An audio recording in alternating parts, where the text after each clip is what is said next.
What is going on, everyone? Welcome back to KvltDeFi. This is the channel where we bring you the latest and greatest in innovations and tech in decentralized finance, quite specifically on Pulse Chain. But tonight we're branching over onto two chains.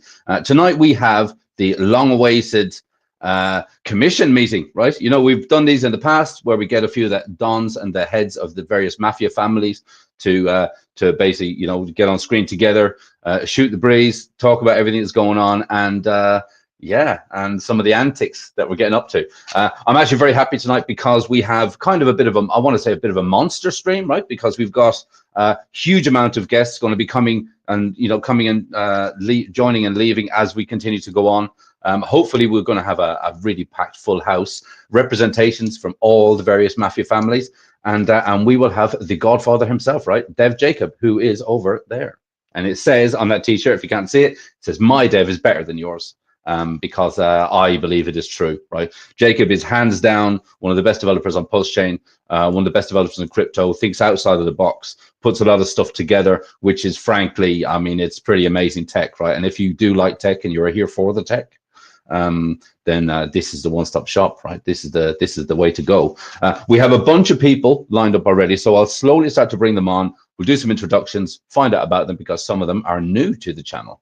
Right, so I think I will just bring everyone up as we go. Let's have a look and see who have we got here. Look at that! Look at that handsome head. I know you're talking about me. I am indeed. We've got a bunch of guys here. How is that? 3 of us are braving the camera. Good lads.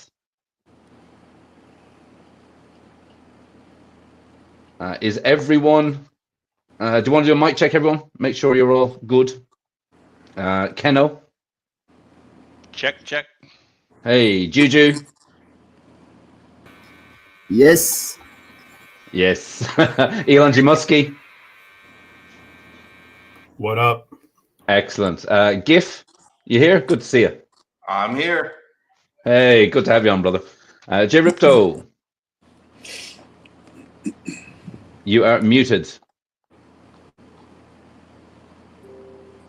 Yo. There we go. How you doing? Triple.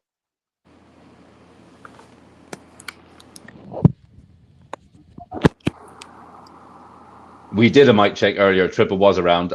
So we got famous Mafia Z. How you doing? Nice hat. Oui. Yeah, hi everybody. Hey. Cool. And we've got Zaggy, Elio. Hello, everyone. Hello. Good. Hey, thanks for being here, guys. It looks like we've got some people in the backstage already, and we have a full house, right? So, how is everybody doing? Right, markets are good. What do we think? Just out here making investments and money. That's it. That's what it's all about. That's what it's all about. Absolutely.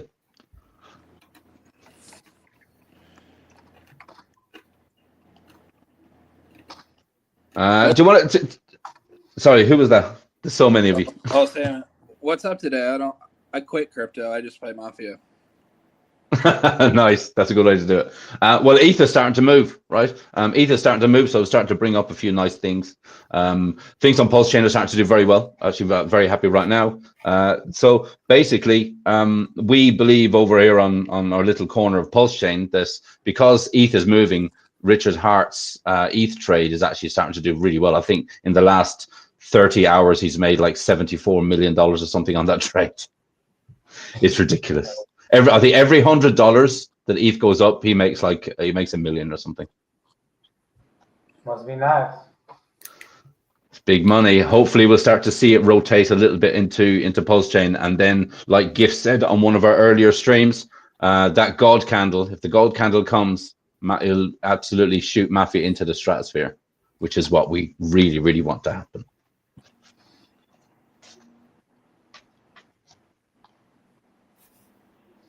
I can see a bunch of people in the chat here. Let's just jump to this while we have everyone. So David Morris was here early. David, yes, we are on now. Good to have you here. Thanks very much. We have Moondog. Moondog's in the house. Moondog, are you going to be on today, brother? We're going to be swapping people in and out as the evening goes, so we can give everyone a chance to get on there and speak. We've got the Donville Times. Hey, that's actually really good. What do you guys think of that? It's on the BNB Mafia Telegram. Have you seen it? The little newspaper cuttings for news. Yeah, we see it. It's kind of cool. I mean, it's better than just average text. It brings a little joy to the channel.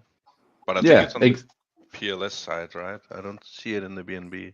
Oh, sorry. Yeah, I thought it was on BNB. It's on one of them, yeah. But yeah, I think it's cool. You know, just like little regular updates as things go on. I think it's kind of cool, and it's done in like that old timesy 1920s era style, which I think is pretty cool. We've got the Godfather himself is in the house. He's saying, "Disturbed, who are you? Presentation. Let's go." So, Keno, you are the Don of Disturbed. Tell us about yourselves, man. Well, we are gamers, so we are not really kind of crypto people. This is the first time I ever stepped into the crypto world. Is Mafia. So I'm used to play Mafia games and strategy and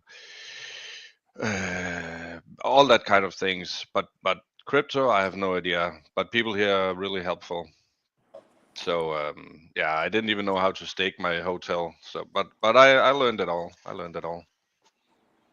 Yeah, but you came across. So you guys, well, largely the large percentage of your family, I think, came over from Omerta, right? So you know the ins and outs of a game like this. Yeah, we played Omerta, Gangster Nations, and all kinds of Mafia games. Yeah.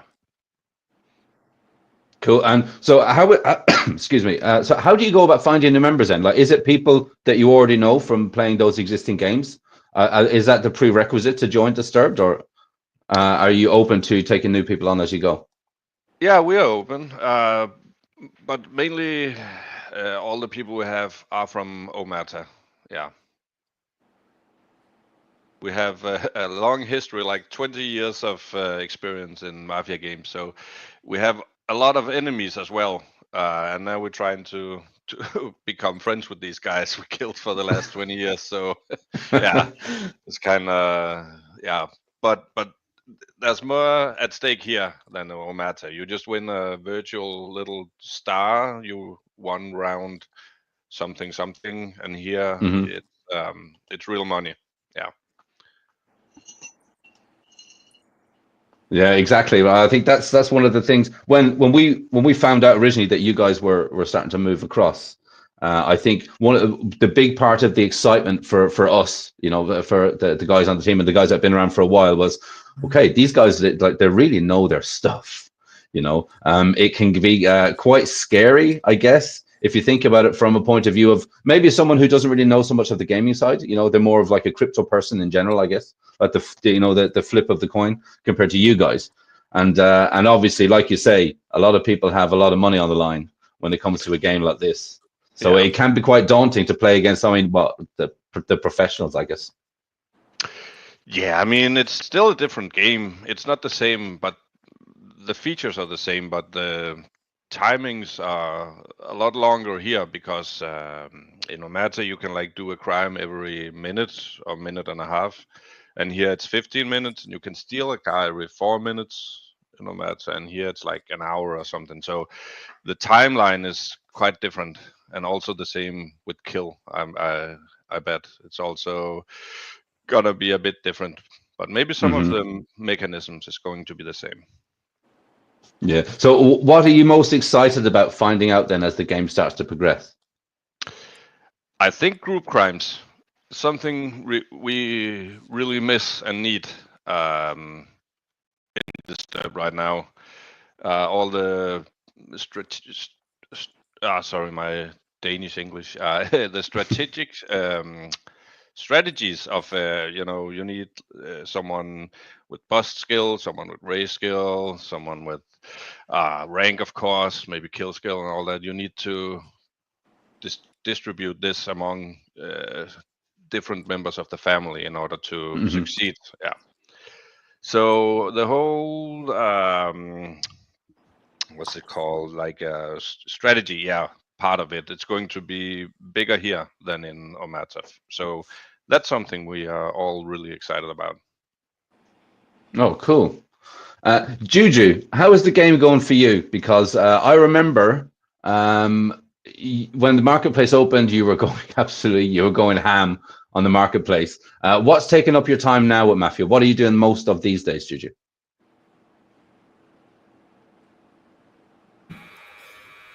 My English is not very good. Can you repeat the question, please?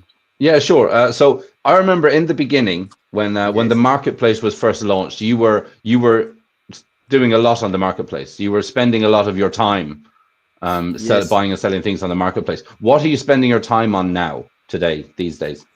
Working on profile to rank up.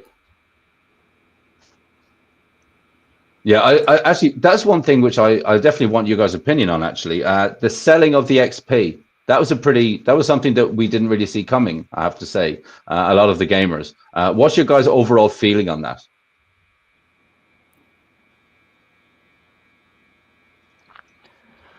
I think it will be a major unique selling point when you start expanding and when you start going live. You want to get as many people as you can. In Ometa, there was some kind of like a black market.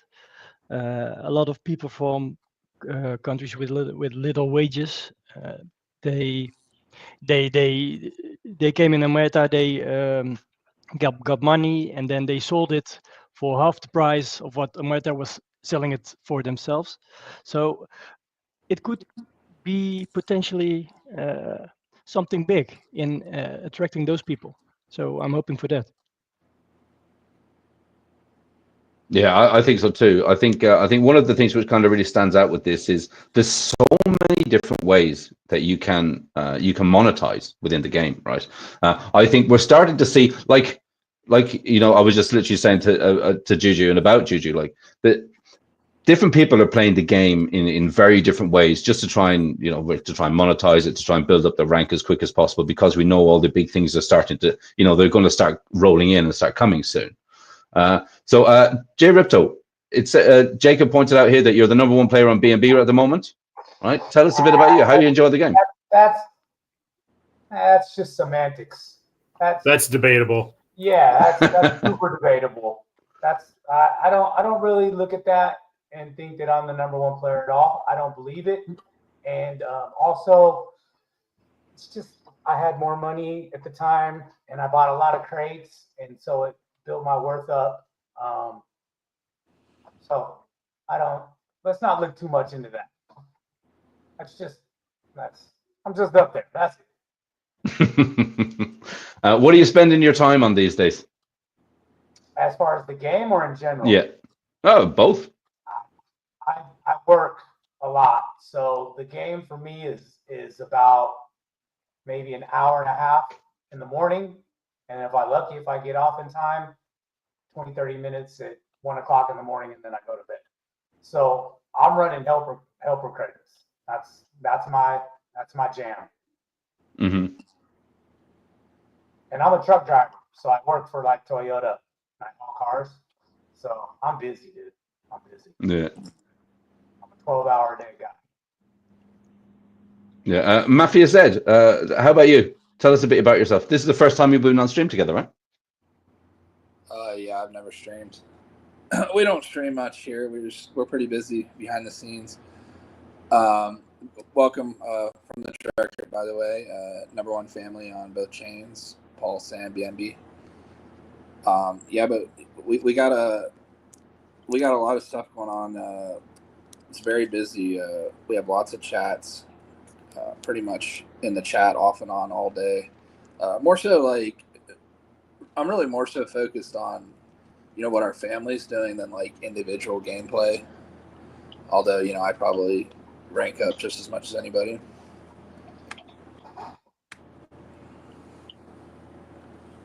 Is there anything specific happening within the directorate now as we start to get closer to launch?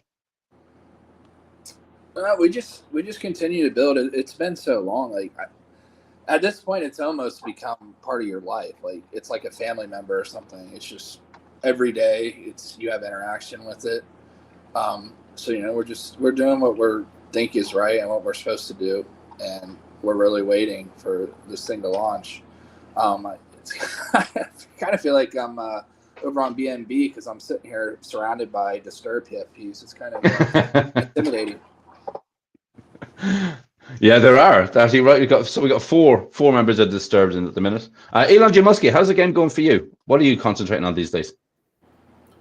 I actually play the game a lot like I do my real life. I'm a real estate developer. And if you look at how I play the game, I do the same thing.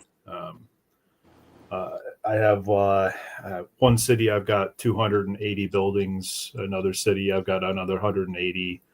And then I've got several in, New York, Palermo, many other places. So I know that we're all here to, have fun and talk shit and, play the game, try to kill each other, which I'm cool with. That happens. But I'm more of a help build out the game, build the cities.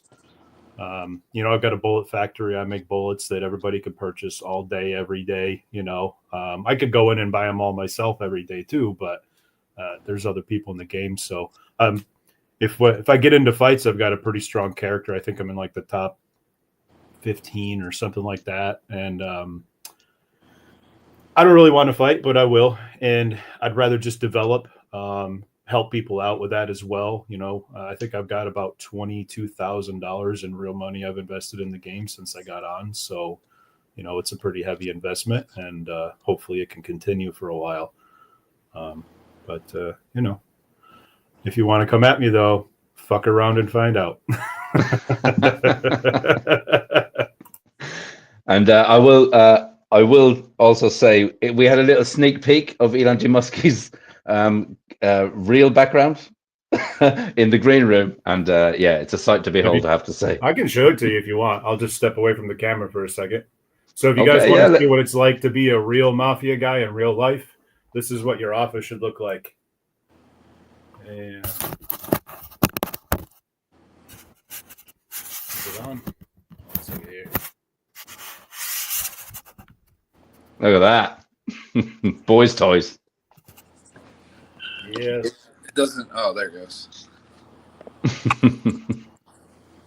Yeah, they're all a lot of fun. Very expensive, though.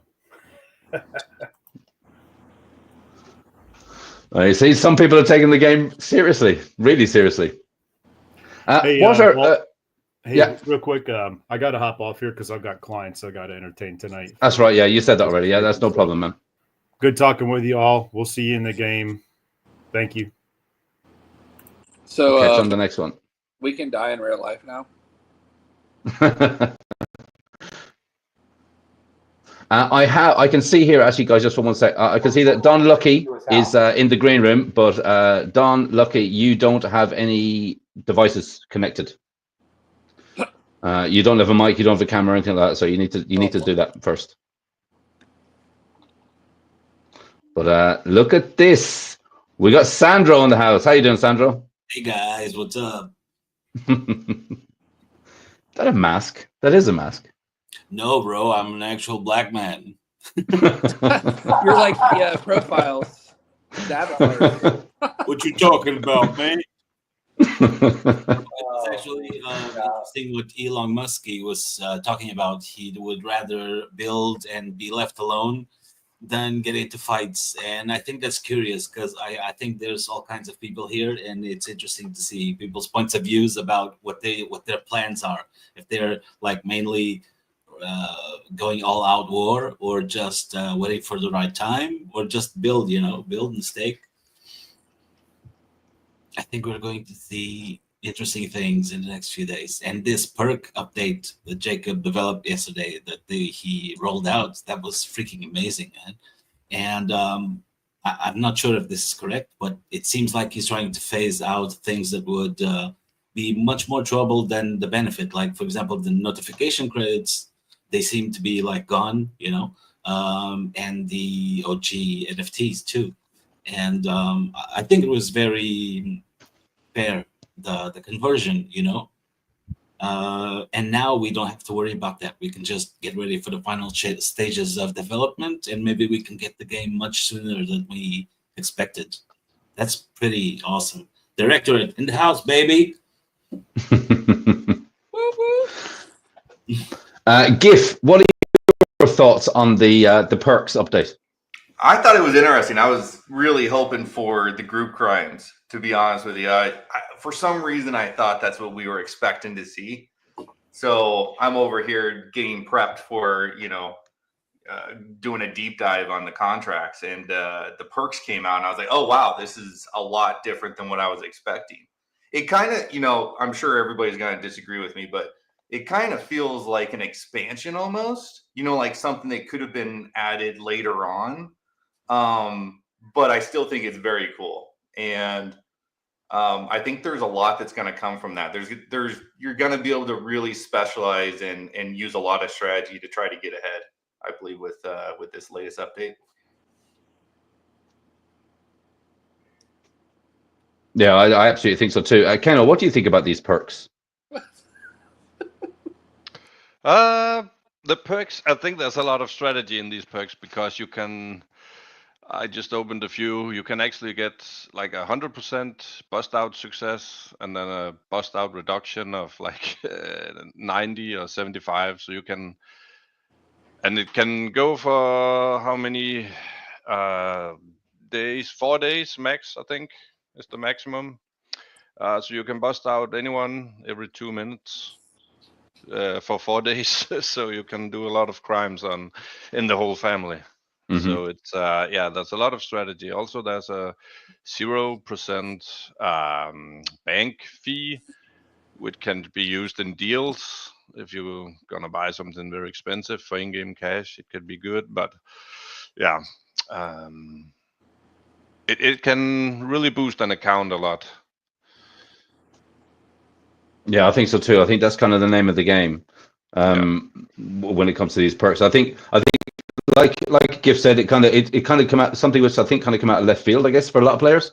But yeah, it's just the breadth, like the size, just the sheer size of this game as we start to get, you know, more and more into it. And I know I'm pretty sure Jacob has like a list of things, like not just a to-do list, but like, this will be really cool if we could put this into the game. This will be really cool when we get to like a phase 2 or a phase 3 or, you know, whatever. I just think it's almost, I want to say it's almost never ending, the possibilities what can be done here, you know. And and I think it's really cool. Yeah, I think it's really cool that we're in a place right now. I mean, look, everyone says, you know, early access, we love early access, but the facts are, you know, even if we think in terms of where the market is, right, the crypto market is now starting to move. A lot of, you know, BNB's gone up, I don't know, even like 30 or 40% over the last sort of quarter. Pulse chain is starting to move now because Ethereum's starting to move and everything. I think we're absolutely primed in a perfect position for this thing to absolutely skyrocket. Right? It's just it's frightening how big this can get and how big it can be. Yeah, I don't think crypto world has ever seen anything like this before. The only games I saw was something you could harvest tomatoes and shit and sell them. I don't know. I gave up on that pretty fast. Yeah. Everything is crap, bro. Everything. I tried a ton of crypto games. They all suck ass. They're only good for you to lose your money in shit that you never get any return on. So yeah, here in my very first days, I was able to make a ton of money. I bought cool shit on the crates and I sold them on the market. Instant return, and then some. So yeah, this game has been paying for many months now. I'm actually surprised we don't have more people. It's just because they haven't heard of us yet. But when they will poop. They will poop themselves, I tell you. There will be poop everywhere. It's gonna be a pool party. Yeah, one of the big things about getting the name out there, I mean, obviously, you know that we have the collaboration with DAP Radar. So we're sitting on that. Like we've earned a bunch of free impressions all over the website, and so those are sort of sitting on the back burner, just waiting. Well, as soon as Jacob feels confident, you know that okay, now is the time. Like Jacob has always said, all the way through the last bear market, the crypto bear market, it was, you know, Jacob's mentality really for the team was build in the bear and then market in the bull. And we're slowly starting to come into this bull market now. So as we start to get a little bit closer, I know that everything's going to start ramping up, and we've already laid a huge amount of, you know, we've already laid like the bricks in place, ready to start taking this thing off, you know, into, like I say, into the stratosphere. It's going to go absolutely mental. And yeah, it's just, I'm personally really excited about it. I know that you guys are as well. I mean, I see that in the chat all the time. One thing I have to say, I'm going to call out a couple of you here now. I've seen in the chat that the bickering has almost stopped. There's still a bit of back and forth between a couple of you guys, but like it was almost like kill or be killed about a month ago, you know. It's all about love now, baby. Do you want to say why? Sorry? Do you want to maybe say why it stopped? I don't know why it stopped. You guys stopped arguing. Is it because we have some green candles and everyone's happy again? No, we respond when people act naughty. They get the hammer. So it just depends if, you know, the guilty parties keep quiet, then we just worry about ourselves and be about our business. But if you want to start drama, we're going to bring it. Yeah, baby. Hey, Moondog, welcome. You're muted, sir. Yeah, I left my laptop out in the sun about 40 minutes before stream started like a dummy. So by the time I got out here, my headphones wouldn't set up. Since I was backstage, I was like, maybe they cooled down enough for me to try to get them going. But since I'm up here, I'll stop messing with them. How you guys doing? Love and light. I heard it's all about love now. Who loves you, baby?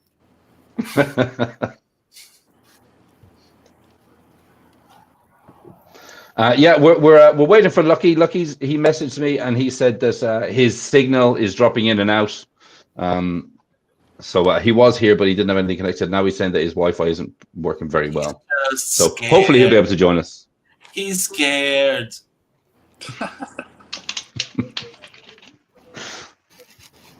He's afraid of the directorate.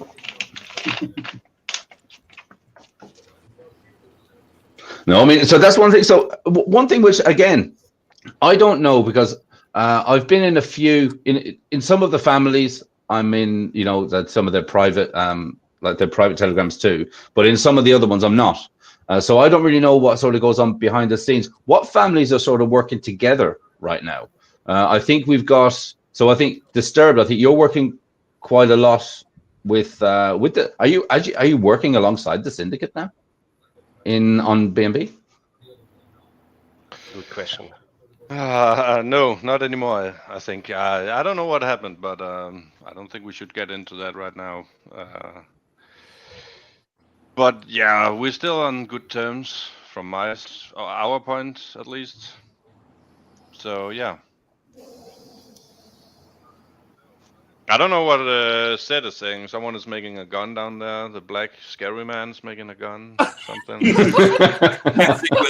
The usual suspects. Yeah. Okay. I guess it's on. We're No, bro. I'm just playing around. Oh, okay. GIF, do you have any alliances still in play? I haven't seen. I mean, I know you're working very hard behind the scenes, right? But I haven't seen much like out there vocal stuff from the gearheads of late. Alliances? Yeah, probably not. It's, you know, there's a lot of history. So, you know, I'm just doing my own thing. And those that can contribute to what I'm trying to do, They talk to me on a regular basis, and we just leave it at that. Okay, I see nodding approval down there from Moondog. Oh, I just have a case of the giggles right now. Ignore me. Matthew Z, what are you going to say? Yeah, if you want the juicy details, the trail is in the chats. Like, you just have to read the chats. Like, I know there's a couple people that quit the project and they just are still read the group chats. They don't talk, but they just get entertainment out of it. So I'm not gonna get into messy details. Like, I know everything that's going on behind the scenes, but like a lot of it's there for anybody to find. Just go into the Telegram. Jay Ripto, anything you want to add to that?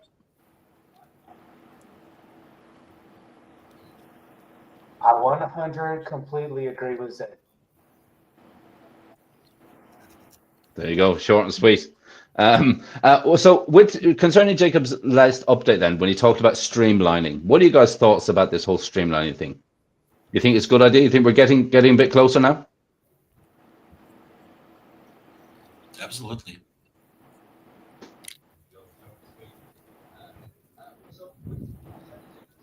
I'll say there's an argument to be made for people feeling like what they've been waiting for finally getting here, and some of the frustration of them feeling like they're in constant waiting, seeming like it would die down after you hit those milestones. What's funny is once you actually hit those targets, everybody's frustration is just going to, potentially roll to somewhere else. So, I don't know. I'm going to maybe embody a little bit of Kool-Aid here in advocating that Jacob take as much time as it takes to have a protocol that ultimately will have the best chance of success, because that's going to be best for all of us, even if we're frustrated in the short term because it's taking a lot longer than we expected or anticipated. If we truly believe that Jacob is building something that is innovative here, within crypto, within GameFi, then again, allowing it to have as much time as needed to give it the best opportunity of chance it's going to give less ammunition for all of the inevitable frustration after those milestones have been hit, to leak into. Right now, those milestones not being hit, it's kind of like an absorption for all of the fear, uncertainty, and doubt. People can point to that and say, this is why people are upset. So it's almost a little bit of a shield or a barrier.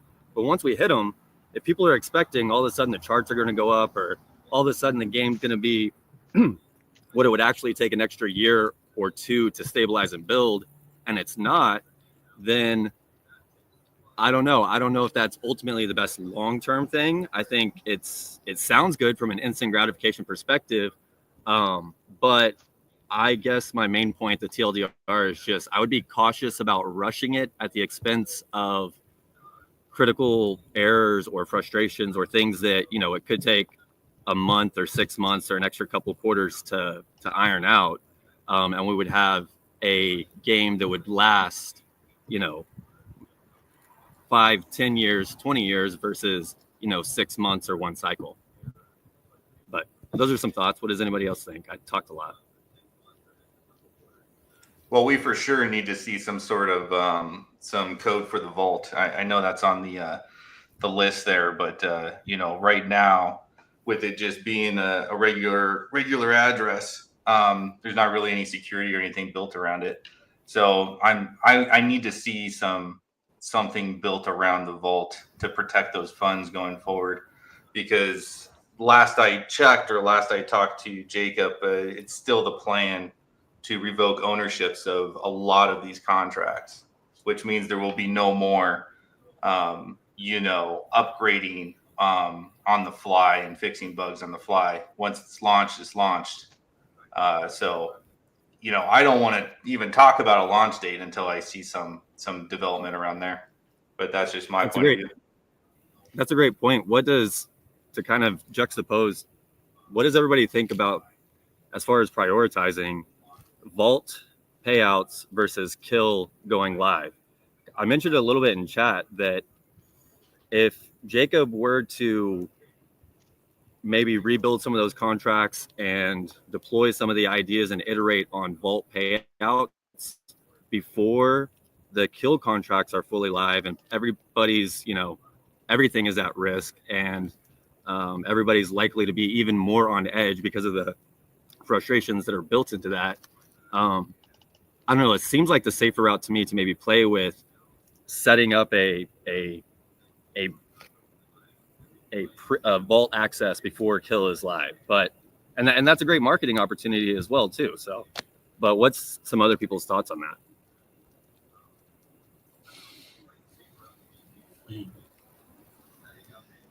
Sandro, you want to take this one? I actually suggested that to Jacob, I think, and I think he mentioned that it could never happen one without the other. So the vault will only be paid out once kill is live. I mean, you can argue on both points and make value points, valid points. I think I think everybody wants to get paid as quickly as possible, and sometimes that speaks louder than common sense and stuff. But that doesn't really matter because Jacob won't fall for that kind of pressure. He'll just do his best for sure. So that's not even a concern, I agree with Moondog and I agree with Sandro. I think that when the vault opens, we should have kill go live. Not saying that I plan on going and killing everybody because that's not my plan either. But I think together it's going to make the game even better. We need more people in this game. So whatever it takes to get that to happen, we need to do it. Absolutely agree. I think there's a world where you could actually have the kill script being running live for weeks on end before the vaults go live. I think there's a good argument for that, because if you want to get paid out from the vault, which is the main priority for most everybody, then it should be the hardest thing to obtain. So what's harder than surviving weeks on end before the payouts start? That's a fair point. So yeah, that's why I wanted to elicit the conversation, is because I could see it both ways. I could see the argument being made for what people that have invested potentially have some access to ironing out the vault side of that before everybody's investments are just at risk. But at the same time, this is a mafia game, and at the end of the day, it's being built towards the end goal of being able to survive in that hostile environment.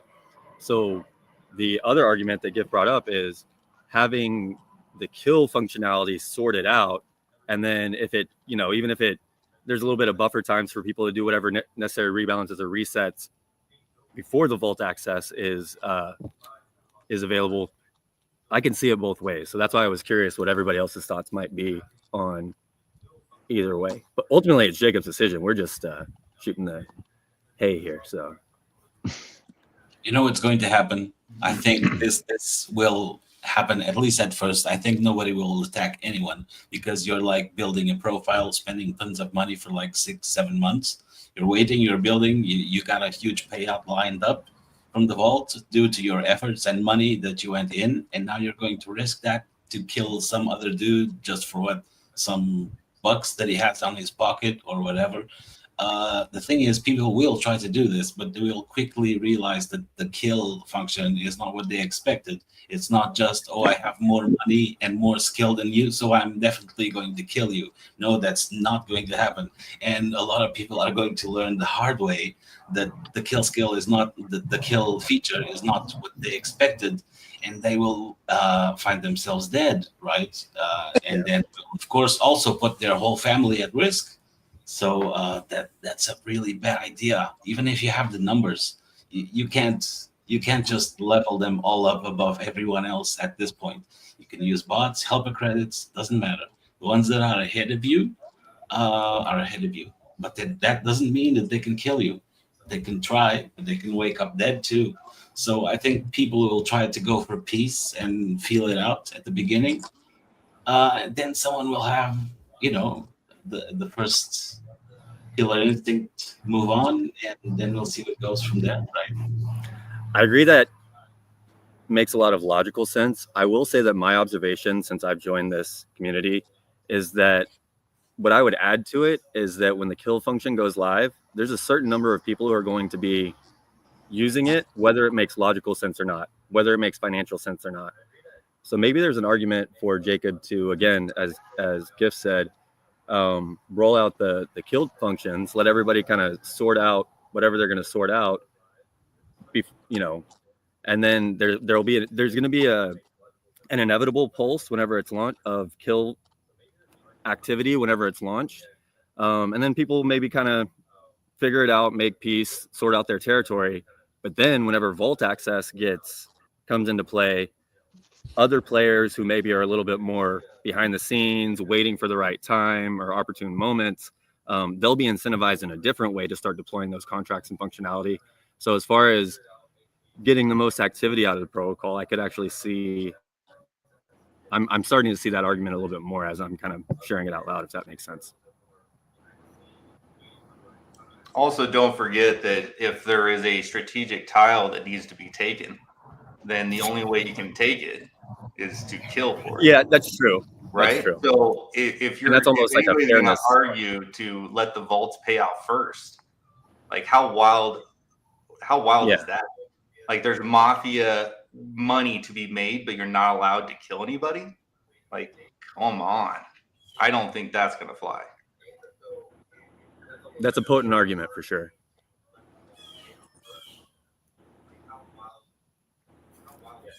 Yeah, I absolutely second that. Bill, at least, right? You guys having fun? You having fun, Colt? Sorry, I interrupted you. I am having fun. I'm having lots of fun. But one thing as well, I think we shouldn't maybe glaze over it when it comes to kill. Right? We still don't really know all the criteria for killing someone, right? We don't know how expensive it's going to be to kill someone. We don't know any of that stuff as yet. So I think I remember Jacob saying, he said a long time ago now, but he said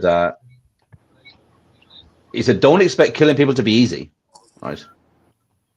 So is that a deterrent for some people to just go around killing people willy-nilly? Maybe.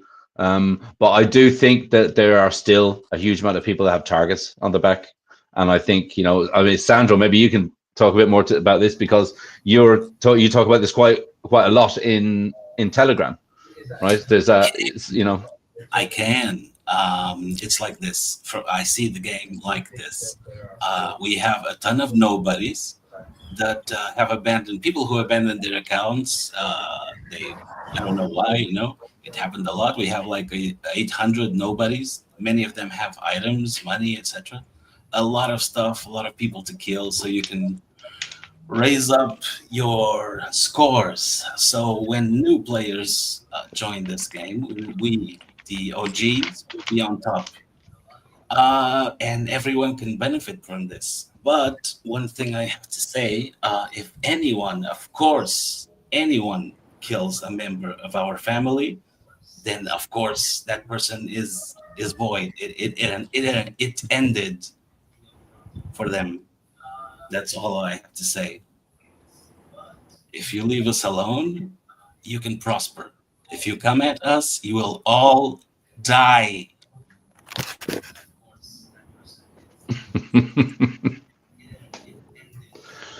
That brings there up we go. You see, go on. Sorry, Minda.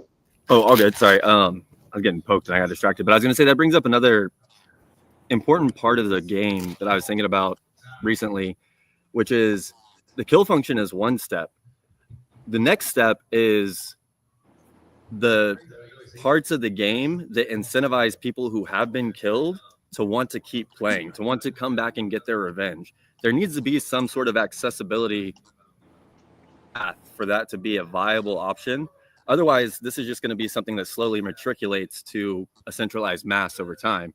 If you want sustainability, the kill function is one step, but then ironing out the human emotions, the financial incentives, and all those complicated layers of what gets a human to want to keep playing or engaging in this protocol after enduring those frustrations, to even put their money into it and their time, and for it to still be considered fun from their perspective, that's again just a critical component for longevity. Just throwing it out there for everybody's consideration.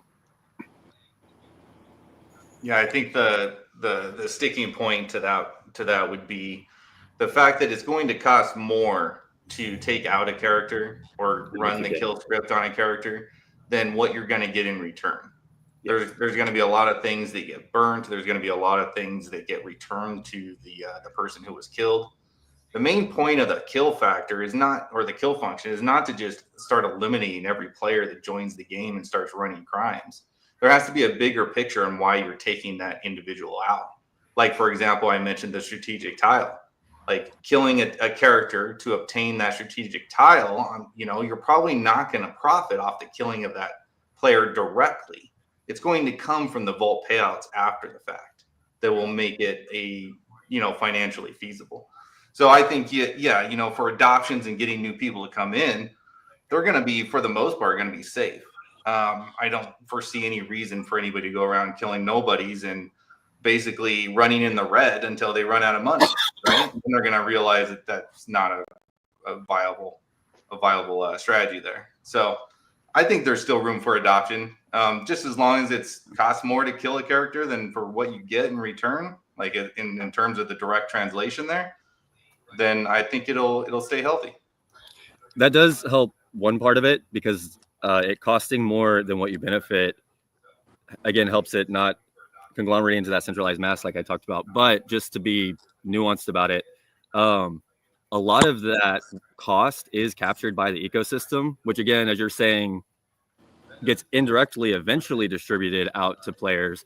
So that is a healthy part of it. I just don't, there's the other part of it as well, which is what parts of the game or what pathways could be built in to where when somebody's in that emotional point of having been killed, there's the most likely chance of recapturing their attention to continue playing at that point whenever they're starting over. So I think it's just, it's an ambiguous, and again, it's not even something that's right now. We still got kill contracts to get out, and that's something that once kill contracts are out, it'll be easier to talk about. But just something that I was kind of thinking about as kind of tangentially related. Yeah, if we jump into the chat here, we can see Mr. D has basically said, look, the main benefit from the kill would just be the kill XP for now. Exactly like Gift said, like we don't really know exactly how expensive it's going to be to kill someone. Obviously, strategic tiles. Again, I think strategic tiles are probably the main reason to be killing people. I don't think killing people necessarily just try and take their bank balance. Right. We don't know how profitable that's going to be. I think it's going to be the resource. And I mean, the main resource is the map. Right. Especially if there's vault payment. I think there's going to be a lot of vault payments that are going to be in jeopardy by tiles that people own. And there'll be just bad blood kills. There will be people who just for whatever reason have a feeling towards another person that they are willing to pay the difference between what it's going to cost them and what they're going to get in order to take that in order for that person to be harmed. In other words, their benefit is not what they're getting from the kill. It's from all of the loss from a specific person that they don't like having to suffer whatever extra value that may have to them personally. That's going to get baked into how people move. And right now there's a lot of talk about, between or amongst different families, but once all this stuff goes live, I think something that's going to be fun to watch is how much inter-family or intra-family that people aren't expecting, because the people that are closest to you that can hurt you the most. And I think it's going to be fun to watch the personal incentives of people within their own profile. What again, the 100% value perk. Somebody asked about it, and Jacob mentioned this could be used to benefit your family, but it could also be used within your family to say, hey, the day before payouts, I'm going to jump, up from 10th to 3rd, and I'm going to get whatever. Well, how many people that are, in 4th that just got bumped down might be mad at you, whether it's justified or not, for that within the family? And then how are they going to deal with that? How are the leaders going to deal with all of that inter-family conflict? because, you know, you asked Giff about alliances and he said, you know, maybe not right now, I'm doing my own thing. There's a lot of benefit. He doesn't have to worry about other people. So there's pros and cons to everything. You've got the herd, power of community, you know, group benefits, pros and cons, but then there's more potential for inner dynamic friction there. And then you've got, you know, only being responsible for yourself, but at the same time being more vulnerable to your own blind spots because you have less coverage. So just other thoughts for what it's worth. No, 100%. There was something, sorry, Colt, and then I'll let you go. I gab a lot too. Moondog and I don't do a lot. But Moondog brought up something that I think is going to be so hilarious. The coping around, you know, when you get, you know, emotionally attached to doing something, right? You don't always think so clearly. So the coping around people emotionally trying to kill somebody, failing, and then being killed in return from the backfire is gonna be legit. And I'm pulling up the popcorn for that one. Yeah. Definitely. Disturbed. We've got 4 of you in here. So running along on what Moondog just said. So how do you guys within your family? I mean, how are you planning on? I mean, I'm assuming, right? I'm assuming that everyone and everyone's family are all happy and you're all getting along. But what sort of fail safes are you guys putting in place when it comes to vault payouts, right? Because exactly, Jacob said it in the beginning. We spoke about this ever since Matthew sort of came on the scene. There's when it comes to money, there's a lot of backstabbing that goes on, right? People are going to be killing their dons to try and assume that position to get themselves vault payments, all these type of things. What are you guys doing in preparation for those types of scenarios?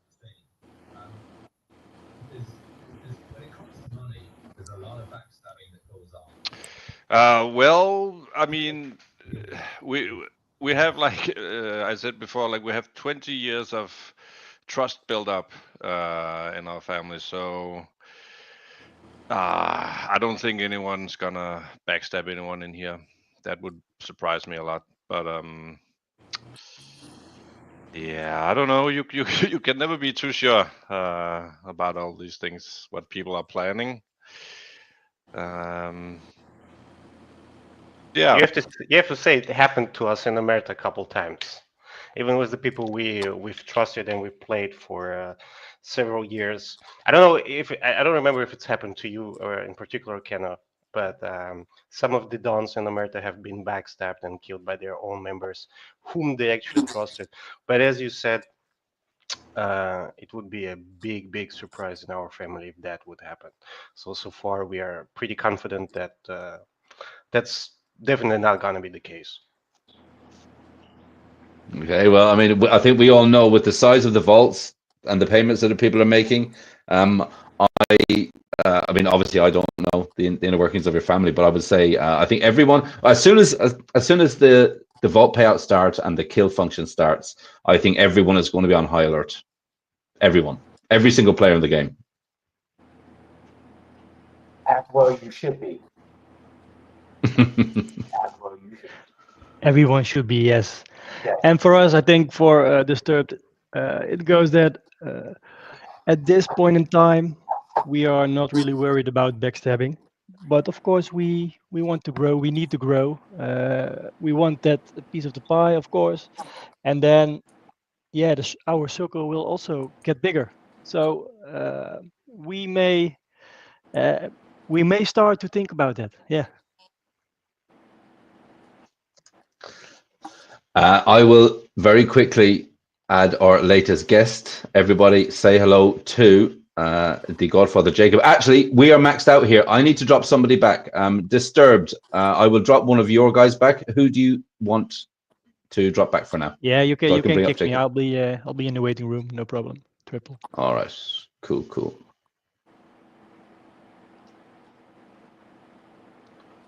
That and bring up the Godfather. How you doing, Chief?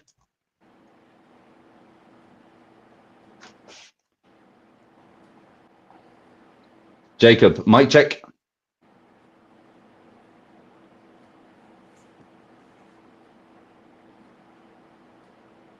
Nope, he's gone again. Okay, he'll be back in a second.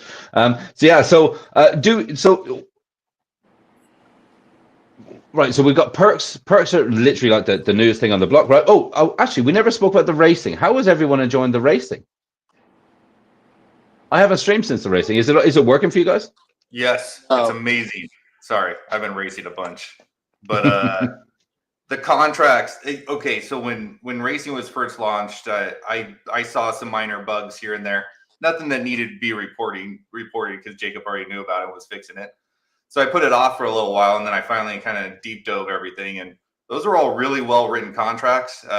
Really enjoyed interacting with them, and I think the payouts, like XP wise, is really nice. Like it's just right in that right ratio there for what it's worth. And racing is not cheap either. Like when you crash a car, like that could be very expensive depending on which car you're using. And not to mention that, but the health that you need to go and replenish every so often is also not cheap. The PLS fee, at least on the PLS side, I'm not sure what it is over on BNB, but the cost to run the transaction, even when gas is low, is pretty legit as well. So I'm actually a big fan of the race contracts. I wasn't at first, but I've kind of flipped my opinion on that. So just want to throw that out there. I have a question because I've only raced for opponents' cars just out of safety and whatever.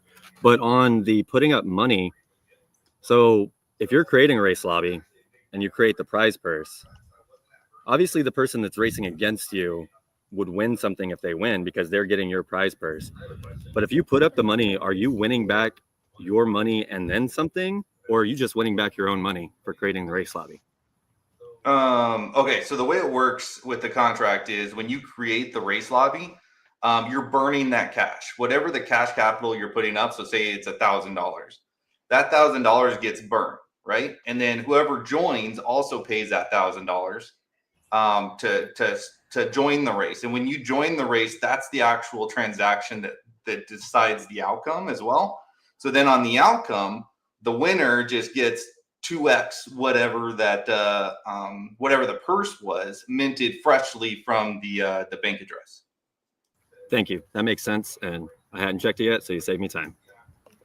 Hello, is my microphone working? Yes, hi. Hey, Jacob, welcome. Hello. Thank you very much and welcome everyone. Nice turnout. Glad to see you all. It's been a very good discussion so far. Thank you very much.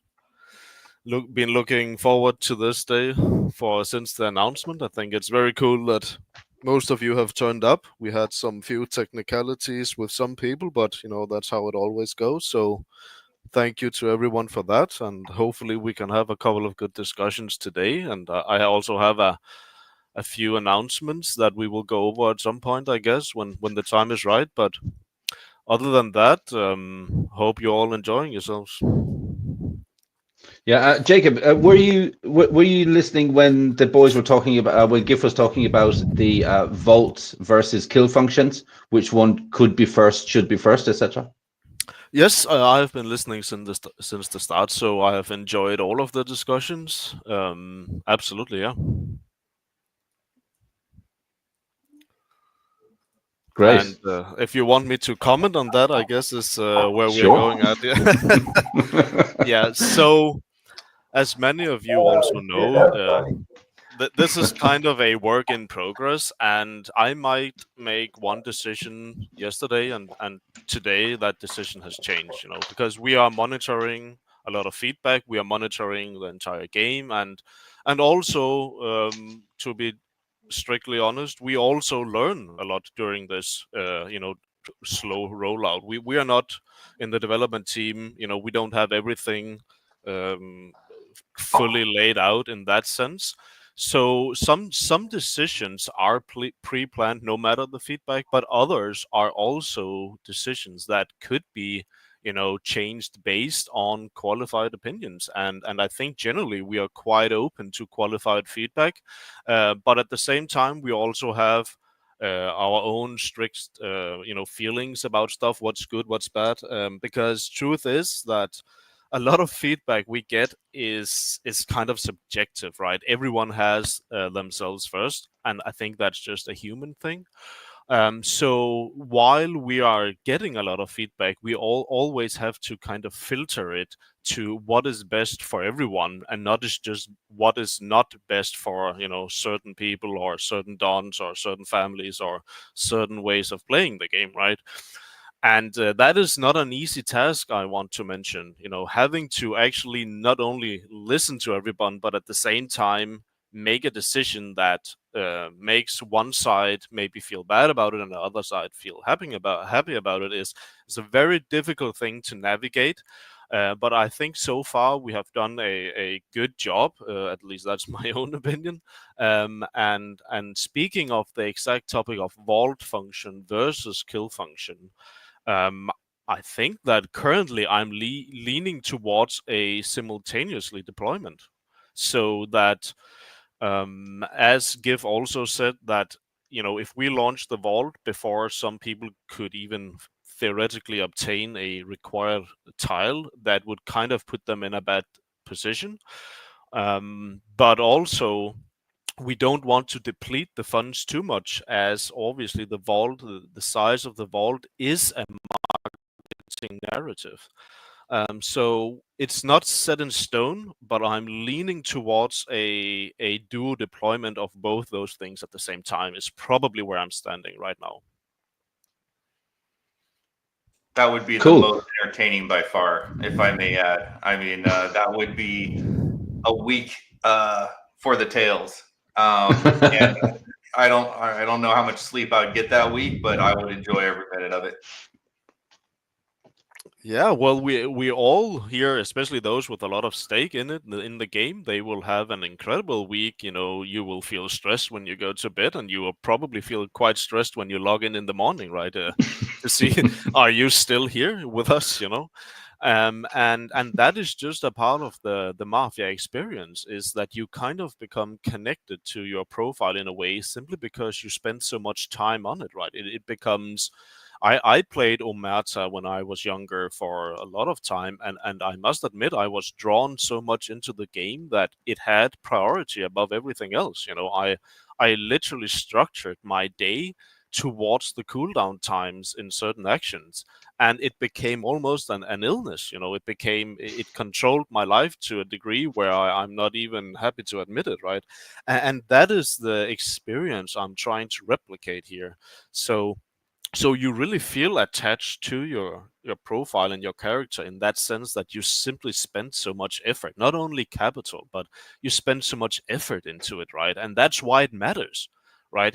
That's also so important. Like this, people will feel that this actually matters, and that comes from the time and money you put into it.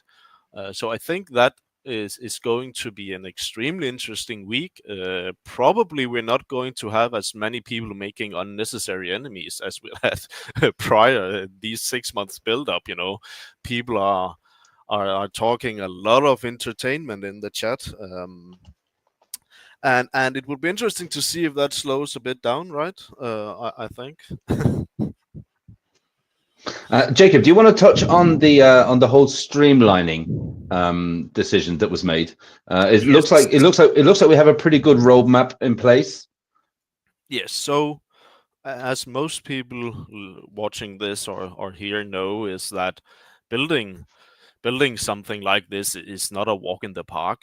We are building something truly unique, and it's truly a big ecosystem of 10s or 20 contracts working together.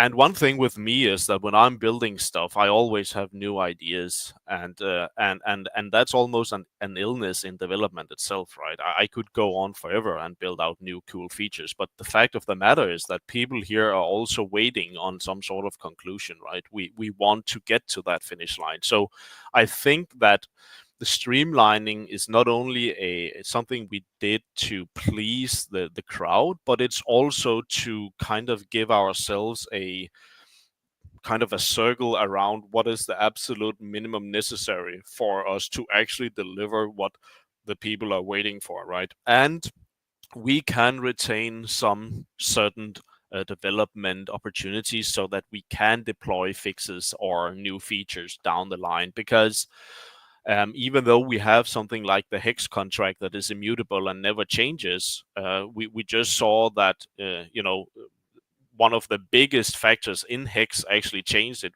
reduced the API with a factor of 10. So even though that you have an immutable situation, actually the most important factor just changed massively, right? And I think in a game of this size, it's probably quite bold to just go out and say, now we will never change anything. But with that said, I've always been a big proponent of the fact that I don't want the capability to take someone's funds or kill someone's profile, because those are actually the sales pitch of this game, contrary to the alternatives, right? Where you are playing a game that is at the mercy of an admin, and I really don't like that feature. And that is my number one priority, is to get that away. So anyone can, make a move that is not popular, that maybe hurt a lot of people, but they are the only one who has to make that choice ethically and morally. They are the ones who take the responsibility for that action, not some admin who has an opinion on what you're doing. That is extremely important to me. And when it goes live, we will not have ability to take items from accounts, revive players, kill players. All of that will be very important to have completely removed. It sounds like almost a Pontius Pilate washing of the hands, because instead of an admin having the power to take all your stuff, anyone who can figure it out and might makes right and is able to execute the code to do it potentially has that power. And the only recourse that you have is to figure out how to code and execute the actions to get it back, or whatever input. But you can't just go crying to Godfather to say, hey, mommy, fix it for me, please. And then he doesn't have the responsibility of sorting through the moral, the ethical, or the ambiguous dilemmas that could come up from such decision matrices down the road. So it's Absolutely. And that is a very important detail here, is that we don't want that responsibility, because as most of you here probably already have seen now, is that every time something happens, we have, there's a lot of people who thinks it was unfair or anything. And if you see my DMs, you would basically not even believe it, right? So just removing that option, even in theory, it would just be such a good argument for me to literally just say, I can't even do it. There's no reason why you're asking me. You don't even try, because it's not possible.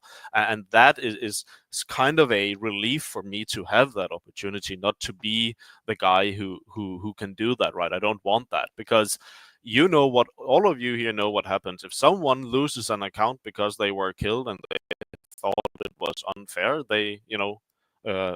I can allude to a previous story where someone was threatening me with getting reported to the FBI, right? So imagine what happens if people start dying left and right. There will be speculation that I am behind doing that. I was the killer, or whatever. Crazy stuff. Like, you would not believe what kind of speculation my role has been subject to. It is. I did kind of expect some of it, but it has honestly kind of been more than what I expected in my craziest dream, So getting all of that away would be, a relief for me for sure. Especially because that vulnerability exposure is not just contained to what you're building within the system, because it's on chain. You still have, for example, if somebody gets quote unquote hacked from something that's not game related but crypto related, the potential of them coming to you and trying to leverage whatever they feel may push your buttons to try to get you to do what they want you to do. So again, being able to just take that power away from yourself takes that option off the table. It's not an unwise move, for sure. Yes, absolutely. And that has already happened. And in this period of time where I have that ability, it's hard for me to decline that. Imagine a big player who spent the better of 6 months doing something, and then they click the wrong link on some fake phishing site, and now they are back to zero on Mafia. I can, with 2 clicks, change all of that for them. It's incredibly hard for me to say, hey, I'm not going to spend 5 seconds of my time basically saving you, right? That is difficult for me to say no to, especially in the state we are now. So truth be told, is I have helped out some people who were in the unfortunate scenario they got hacked or whatever they did. Obviously, it was most likely their own fault. But we all know the Kool-Aid situation where we helped him freeze all of his assets and we helped him move all of his assets to a new account, right? Simply because it is within my reach to do so, and I don't want to add unnecessary harm to someone who really benefits the protocol. But when that strict crossing line happens where I remove those capabilities, well then everyone is kind of responsible for themselves, and I won't even be able to help anyone even though I wanted to, right? So that will be a big change for sure.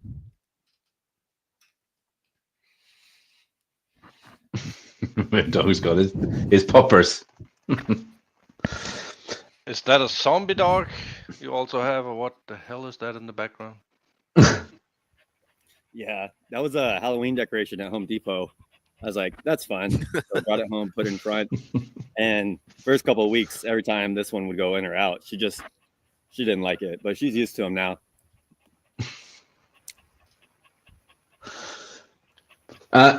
Jay Ripto, you were pointing at yourself as Jacob was talking about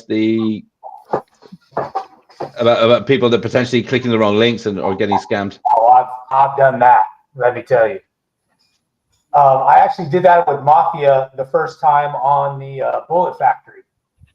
I worked like 14, 15 hours, and then I got up within 2 hours. I seen that I had bullets, so I clicked. I thought I was getting 30,000 bullets.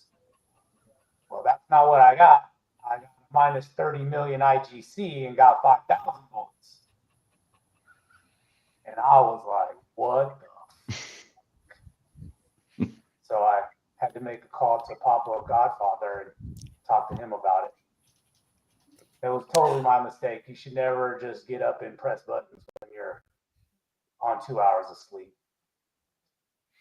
Yes, and another point here is that outside I did help Jay Ripto, but sometimes, as most of you have noticed, is that we do have a misleading bug in the UI, or maybe in worst case scenario, we have a contractual bug. And in those cases, we obviously do quite an effort to make it right. I don't want anyone to lose out on anything when it's my fault. If it's your own fault entirely, then it's easier for me at least to justify that I'm not going to help. But when it is our fault, we always do what we can to make it right, because that's also important to me. I like to see myself as a different breed of crypto developer. We still to this date have not stolen from anyone or rocked anything or scammed anyone. So I would really like to continue that, that resume. And in this case here, I just felt that we want to do the right thing. And the scenario that Jay Ripto was in was something that we could do him by right. And so we did, yeah. And I appreciate that too, by the way. I really do. No problem, man. Yeah, but see, I think that points to something which is really important, that when we actually do get to the live stage, you got to be really careful, guys. Like exactly like Jay Ripto, you got to be really careful. Push the right buttons. Make sure maybe if you're in a family, speak to your family about any big decisions that you're going to make, because once it's gone, right? I wouldn't like to see Jacob's DMs when that gets to that stage, because there's a lot of money on the line here, right? There's a lot of money. There's a lot of time. Literally, like we were saying, like people have already put 6 months into this game, even a bit longer, and we're just getting there. So make sure that all the T's are crossed and the I's are dotted before you make any big decisions moving forward. Speaking of big decisions moving forward, Jacob, do you want to tell us a little bit about base launch? Yes, absolutely. So, a few weeks back, I was thinking about what we could do on the marketing side, and I thought about, and this is going to be, quite important that people listen and understand this, because it will not only be opportunity, but it will potentially be something that can benefit us all, the early players. But we are basically targeting base as a piece of marketing. So What we can do is that since base chain is a complete EVM copy, we could theoretically launch Mafia at a zero state in like 24 hours. Meaning that imagine you have Mafia right now, but with 0 players, right? All of the functionality, everything, the businesses would be back in the crates, no players, no families, everything from 0. But we have some changes in mind that would basically become a marketing piece for the remainder of the Mafia ecosystem. So it goes as following. We would remove the tax on trading entirely. 0% buy tax, 0% sell tax. And not only that, there will be 0 supply given out from the start. So there's no sacrifice or no ICO or no nothing. Literally, like, imagine a meme coin launch where there's no supply to get dumped. And not only that, we would change the vault to only take in the Mafia token. That's a nice background you have going on there, J-Repto. No, so what I was saying is that imagine you have a Mafia ecosystem where 0 supply was given out from the start, and every single piece of economic activity goes into buying Mafia on the DEX and then putting it into the vault. Now, if we had done that model here, we would have seen a Mafia token that would have been up probably the same as DYOR8 at its heights. Simply because all crate sales, all helper credits, all perk sales, literally marketplace fees, everything goes to buy the token on the DEX. So one would argue that, well, a good narrative of Mafia is that we have the native gas token in the vault, and that is very true. But only true because the liquidity in selling is thicker, right? What you should care about is the dollar value that's in the vault. So why wouldn't we want a vault that has Mafia token in it? If the dollar amount is the same and you can sell that without a sell tax, and you could get the equivalent value as if it was a native gas token, then what's the difference, right? But what we have all learned from Richard Hart especially is that the number one marketing effort you ever could do is posting green numbers, right? Yeah. And I would like to do an experiment here where 0 supply given out and we put all of the economic force behind buying it straight into the vault. That in itself would probably create a token on base where we have to admit there are more users and more volume and more of everything than probably even BNB, right? And when that token hits the base dexes and all of the indexes and all of the sites that kind of show that could be quite an incredible entry for people to learn about Mafia. Like, why is this token up 1000% today and 200% tomorrow and 30% the day after, right? What's going on here? Is this rugging tomorrow like 90% of the other meme coins? No. We are obviously a team that doesn't rug our tokens, and the Mafia token would just continue to go up simply because the only one who has the supply is the team. So we are considering, this is not a definitive thing, but we are considering making a 0 slate base launch with change tokenomics simply to market the entire Mafia game as a whole. And then we could also roll in the CCIP features where users could then bridge their profile from BNB to the base chain game.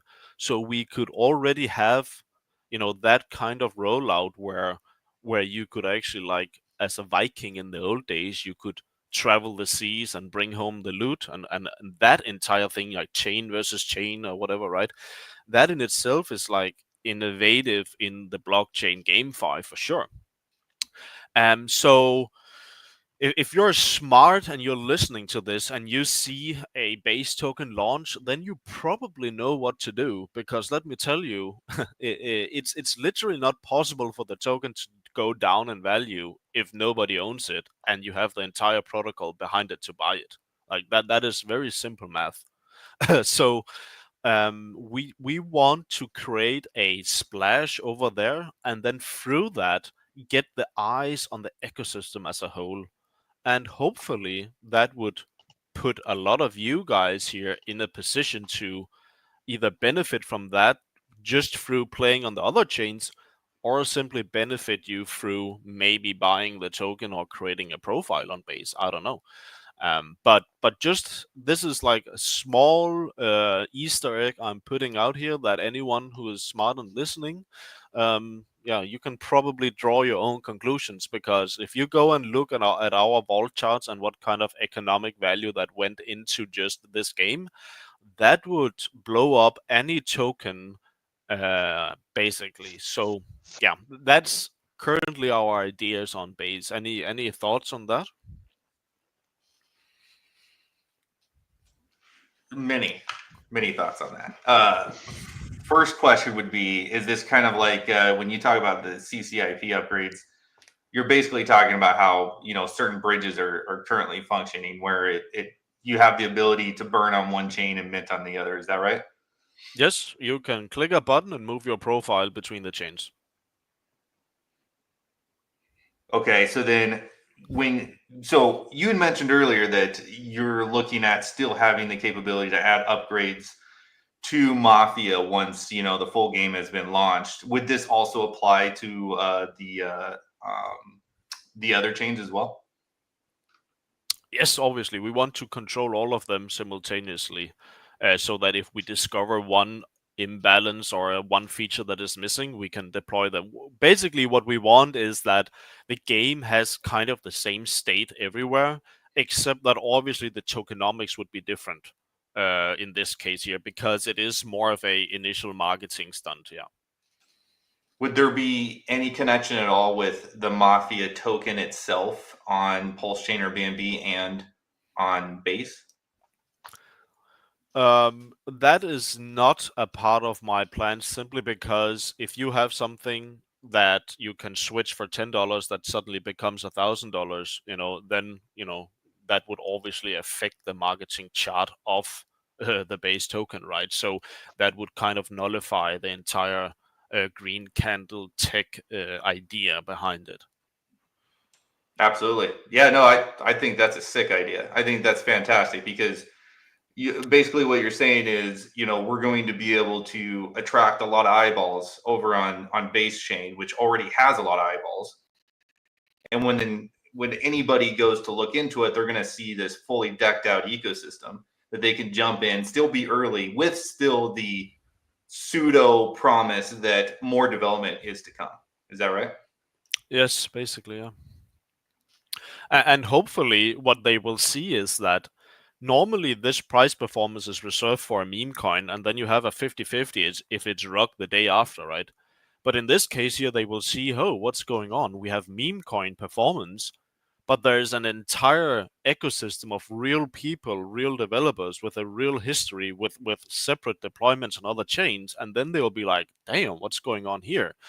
Is this the new Axie Infinity? Is this the moment I have to jump in to be a part of GameFi? You know, because you don't, at least at the same level, you don't have to worry about that. Hey, this went up 100% today, so I probably have a 50-50 that is either a honeypot or getting rugged tomorrow, right? Because that is kind of the a native part of the meme coin game at this stage in crypto, right?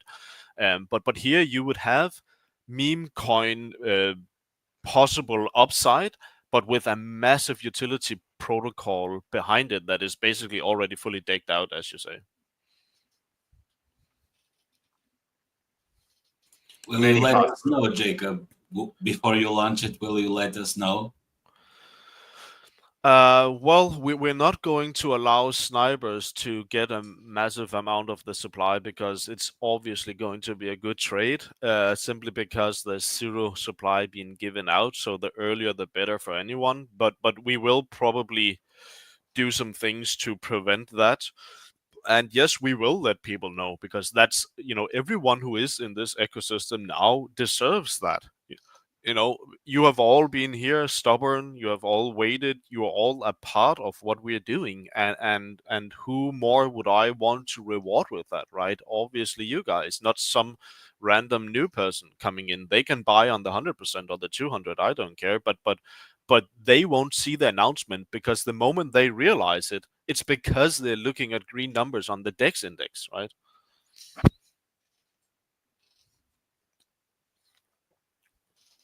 That's amazing. I can't wait. Thank you. No problem, man. Stupid question. And what have you thought about changing themes at all, or would everything need to be boilerplate, pretty much the same? Yeah, I know you have spoken about this before, or was it maybe Moondog or Cool Data? I'm not sure, but right now we obviously would want to do it with what we have. So if I had to change the entire theme, even though it could be done, you know, we could make this into a kind of a greenhouse game, or something else, less dark or gangster vibe. But I think that basically the narrative of, personally, I love the narrative of kill or be killed, or legally steal someone else's money, or, you know, this kind of, you know, gang up with your friends and pull one over on the next guy. I really like that. You know, I think that's a strong narrative. And if we can successfully convey that through marketing and green numbers, then we probably have a very unique use case for crypto. We already have, but as you know, we just need the eyes and the people to realize that this is different. You know, this is hardcore crypto in many ways.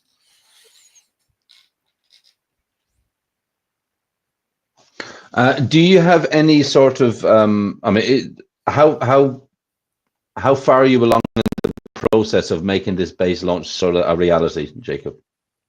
Well, or is it still just ideas right now still? Well, as I alluded to, a base launch could be done in 24 hours. So it's not something we have to, you know, spend a lot of time doing. It's mainly the tokenomic changes that we need to really consider, and then obviously the initial token launch with the liquidity providing and the different things. But it could, from I make my final decision until, you know, the domain, the website, the contracts are deployed, like we are talking probably 3 days, you know. And that's not 3 days from today. It's 3 days from I make that decision. And it's also a timing thing, right? Because at what stage would we want to do this? Is the stage for it right now? Do we need organized crimes or more features?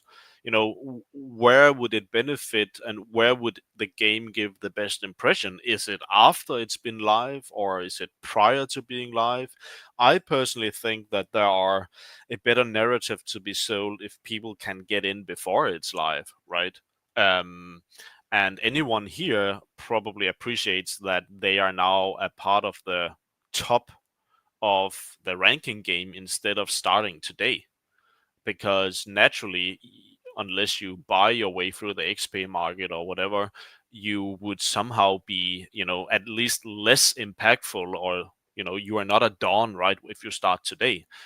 So I think that we probably want to do this base launch, you know, within the next month. I would say would be maybe right after group crimes. I'm not sure, maybe before. You know, it's also we have to the bull market to consider. If we really believe that starting now, then, you know, we could also ride that with the base launch. So there's a lot of things going into it, and timing, as with any product, is almost more important than the product itself, which is unfortunate, but that's the truth.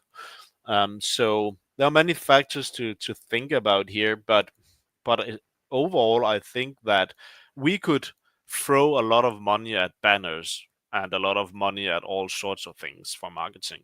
But as all of you here know, no marketing is more powerful than a token that just goes up and goes up and goes up. You feel the FOMO stronger than any banner could ever make you, right? And that, I think, we have to acknowledge, and we have to realize that we have an opportunity to do that here, right? And anytime someone starts to talking about Mafia over at base, or if it gets mainstream over there, it would 100% spill into the other chains. Absolutely. So very interesting opportunity that we have for doing that, and it will be interesting to see if our ideas are as we expect them to be. Yeah. I think that's great. Well, you've actually just dropped a few little nuggets there, right? So you said that group crimes are coming shortly. Yes, that is the next big deployment we're doing, will be the group crimes. We already have that mapped out in the specs. We have the design done, and now we are basically building the contracts for it. It's a little bit complicated because there's so many factors that is pulling into the I would use a fancy word, algorithm, that makes the decision on, is it a success, is it a fail, how much are we rewarding for the success, and what are we punishing for the fail. So there's a lot of things that goes into building group crimes. It's a quite advanced update, but with that said, we are quite progressed already. Yeah. Great. GIF, you were talking about group crimes earlier, right? What sort of strategies in place what sort of strategies are you putting in place for yourself for when group crimes come around? I bet you're chomping at the bit.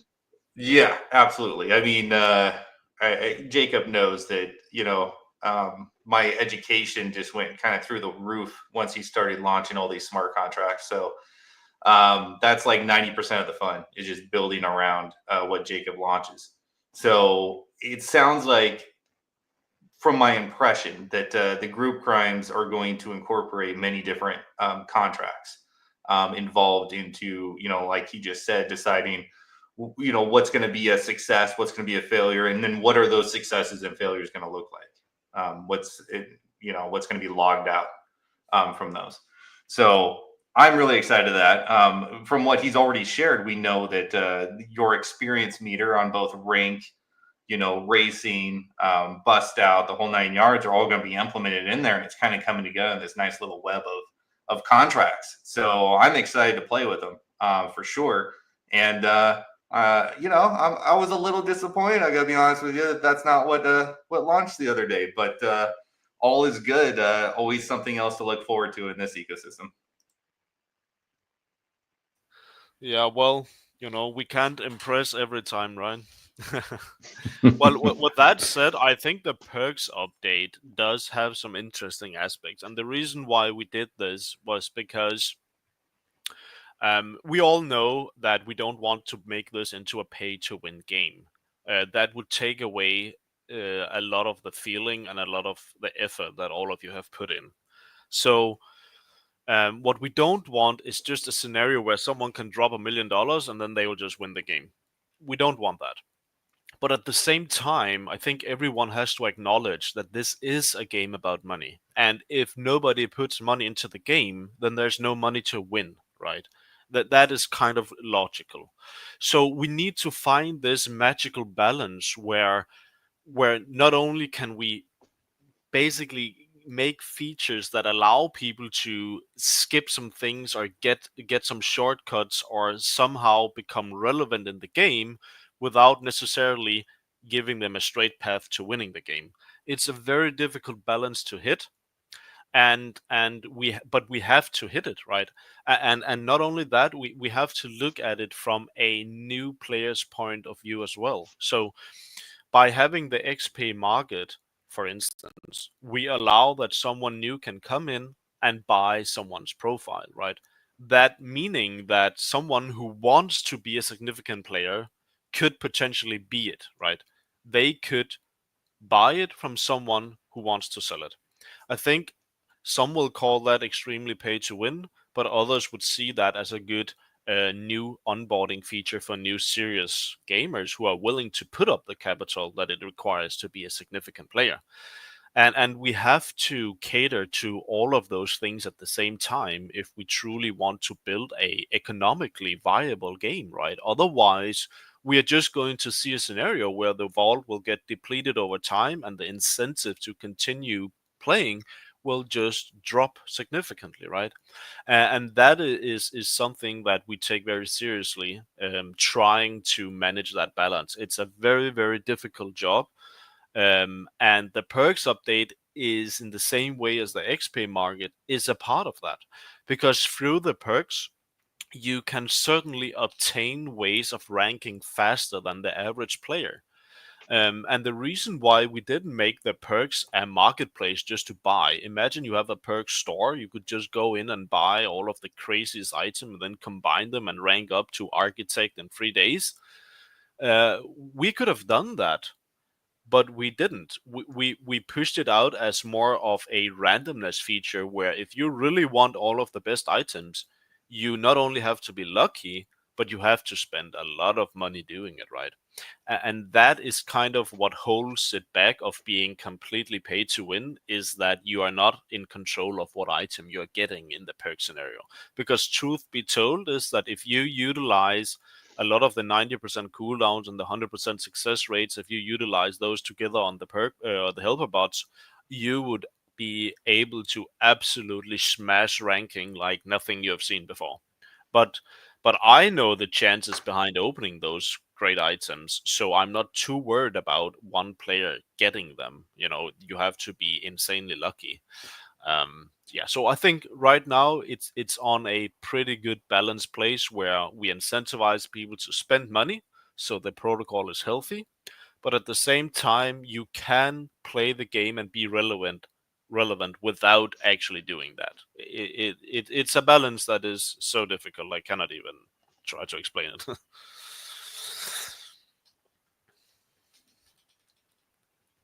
No, I think that's awesome. We actually haven't touched on racing, right? Racing kind of sort of went live, and we were discussing just earlier. Some of the guys have different sort of strategies when it comes to it. Like Moondog was saying that he hasn't really played yet. I know again, GIF is GIF's all over it. he loves the racing. But are there any? You put out the streamlining list the other day. Are there anything else on that? Is there anything else on that list, or maybe anything that hasn't been added onto the list but that is coming soon?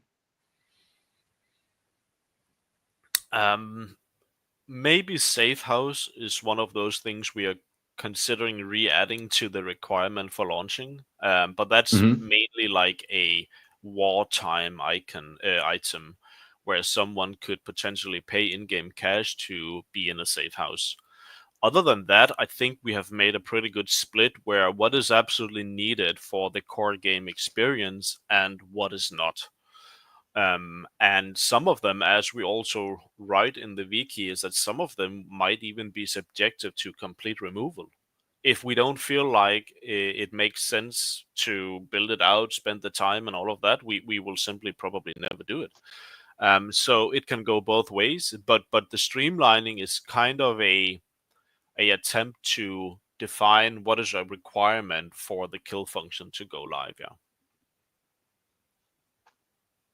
That's awesome. I think everybody can sort of feel that we're getting really close. We're getting really close. Sandro, thoughts?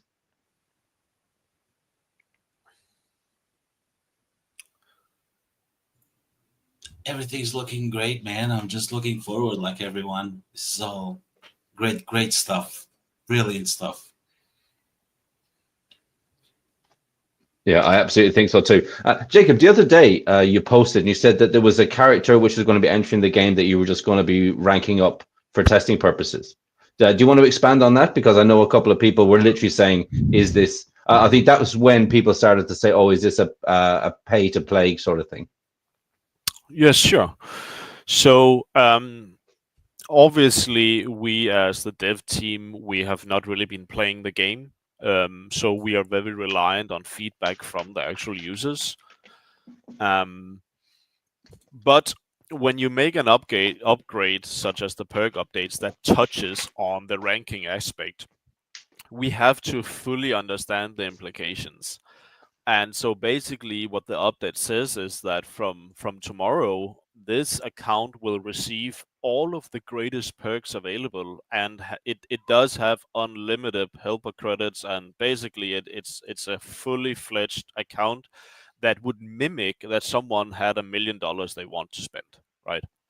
And I want to see how quickly we can produce a character that is relevant in the game. and we will stop that character before it becomes a too relevant player, right? So we don't want to suddenly make it the #1 player or anything, because I think we will have a good idea on the timelines of stuff before that ever happens. With that said, even if you had $1 million, you wouldn't even be able to achieve the items that this account has, right? Because this account will have the best perks available. We just directly mint it to the account. And in reality, if I came in here with $1 million as a normal player, I couldn't even buy these items because nobody opened them and are selling them, right? So right now it's not even possible. What we are doing is literally not even possible, even if you have $1 million to spend. But we are assuming that, maybe 3 months down the line, all items would have been unboxed, and maybe some are selling them, and you would be able to actually buy the best items. We are trying to play around and get an idea of what does the timeline look like. Can you get to the top of the board in a month? Is it 7 days? Is it 6 months? Like where are we, right? And when we have the necessary information on that, we will use that to balance some things, and we will then offer it up for sale before it becomes a significant player. So I don't think we will allow the account to go, page 1 or anything on the leaderboards. But we obviously need it to rank for some time and to get up there before we have enough data on it to kind of see where we are. And that's kind of my reasoning for doing it, is simply to learn the game better from a point of view of a whale who just want to dominate. Yeah. Do you have any sort of estimations on how long it will take to get to whichever sufficient rank you're thinking about? Yes, I do have that. Obviously, I know all of the numbers and I know what is theoretically possible. But I just want to see it in reality, and I would think that right now on BNB, I think Keno has the highest ranked account, and in my best guesses, we could probably, in 1 month's time, we could probably topple him.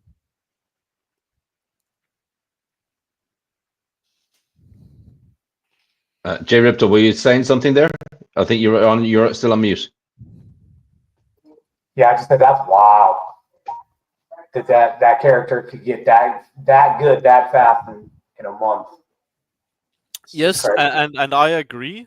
But the thing is, in a real world where that had to happen, you would literally need all of the best items and reload those on all helper bots every 4 days for a month straight, and those items will not even exist.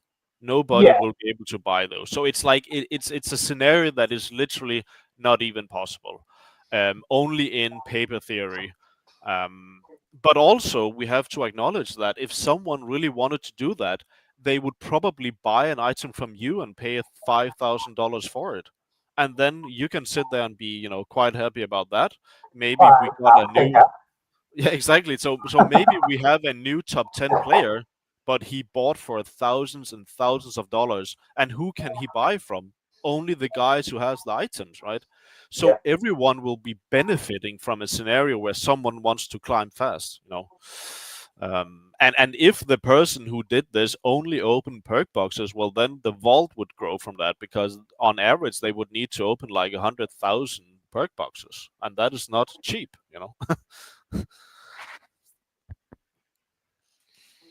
Let's find 10 of those.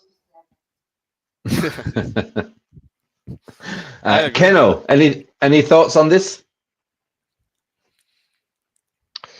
Yeah, I hope someone will not just get on top of me in a month. But yeah, it's like 1 in a million boxes, as you said. I think it's okay. I can do the same, so I can go quite fast now as well. Already being architect, but yeah, I think it's really, really cool with these perks.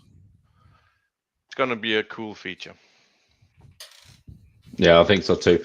We have a question from Juju. Juju has having some issues with speaking, so he's actually written in the chat. He said that we need some more precisions around the perks, maybe some updates on the wiki to give us more info. Yeah, okay. I think the wiki is pretty extensive on all of the items, but if he could be more specific, I would love to update it even further for sure. Yeah, he just had more precisions about perks, so I think we can get to that.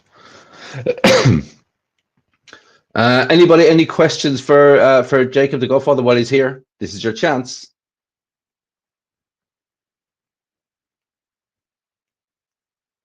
I think they're all nervous, Jacob. They're all scared. Okay, I got a question.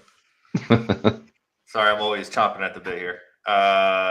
So, in regards to obtaining more cars, are you happy with the current minting rate of new cars via the theft process?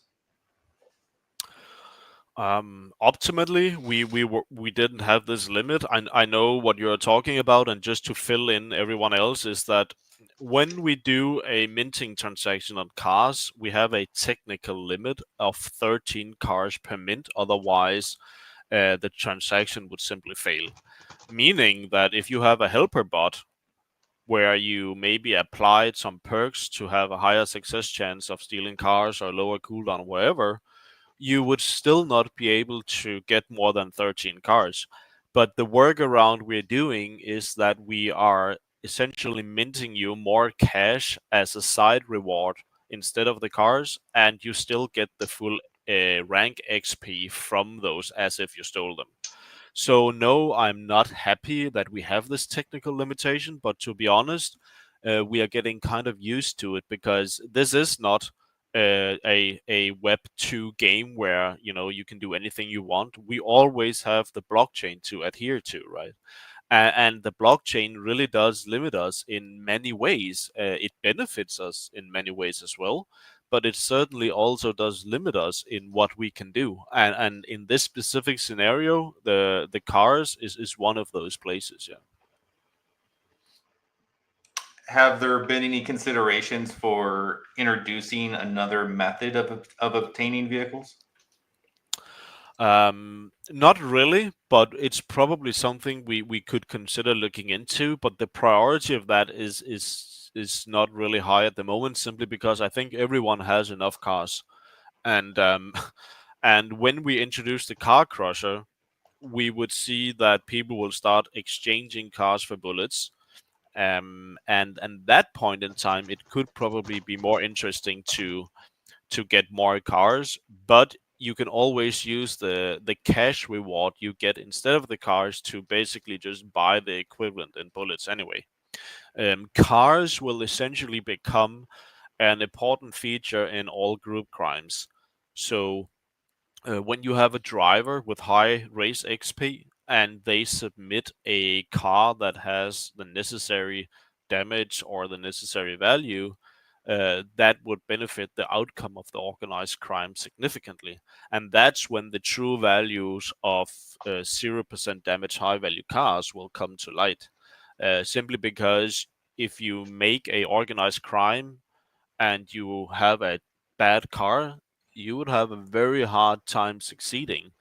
And not only that, you would probably end up losing health or losing all of your stuff you submitted to the organized crime, right? So cars will, right now, outside of racing, they don't have a lot of functionality. But when the organized crime hits, you will see that certain types of cars will have a big value to the game in your hunt to mint items, basically.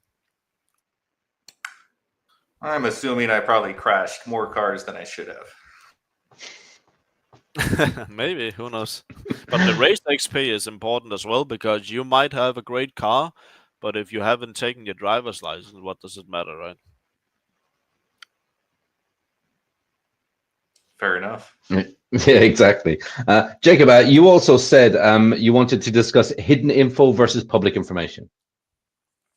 Yes, I think this is an interesting topic for us as developers, at least. As many here know, is that the blockchain is a public space.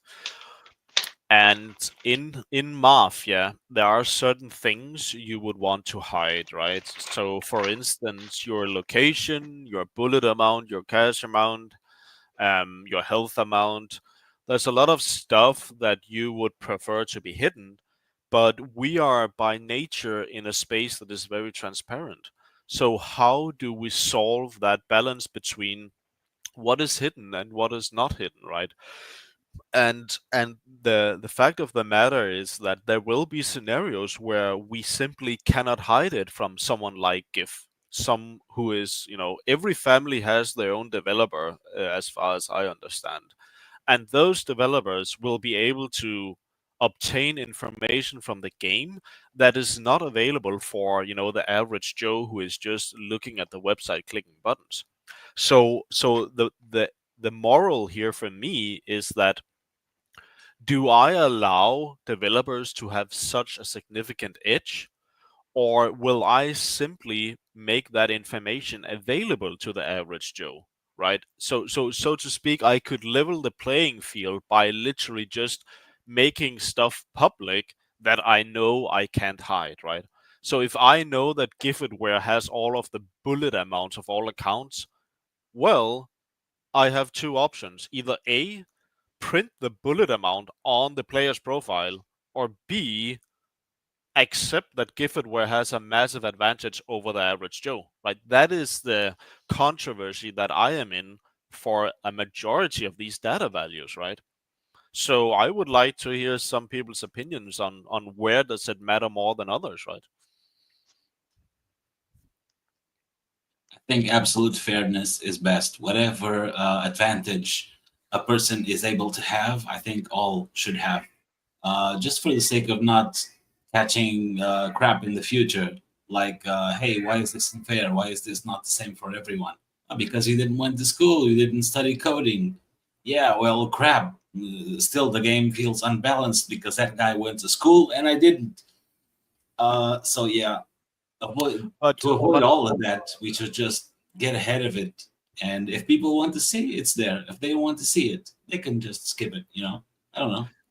Yeah, and that is one point of view, but another point of view is like in real life, those who who research more or do their due diligence or practice more, they are usually the ones who comes out ahead, right? So if you're if you're a tennis player and you don't practice and you don't care about it, and you just turn up drunk to a game, do you have the same chance of winning as someone who is dedicating their life to it? No, probably not.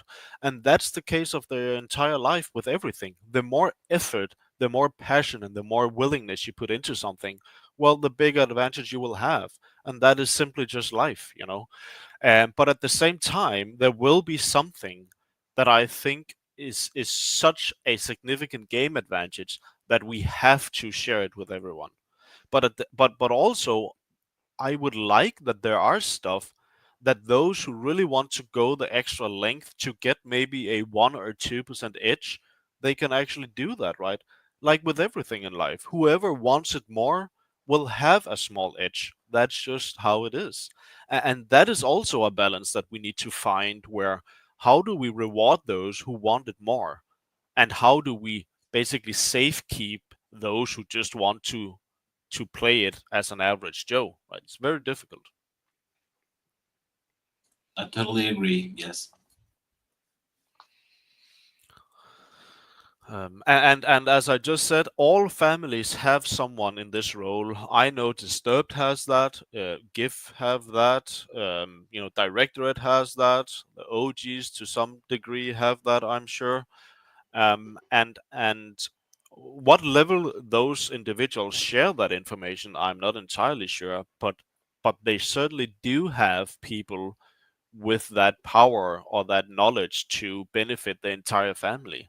And maybe it's just a part of the onboarding process that if you want to be a competitive family, well, then maybe go recruit a developer, because that will benefit you just as much as having someone who's great at strategy or great at spending their time ranking or whatever, right?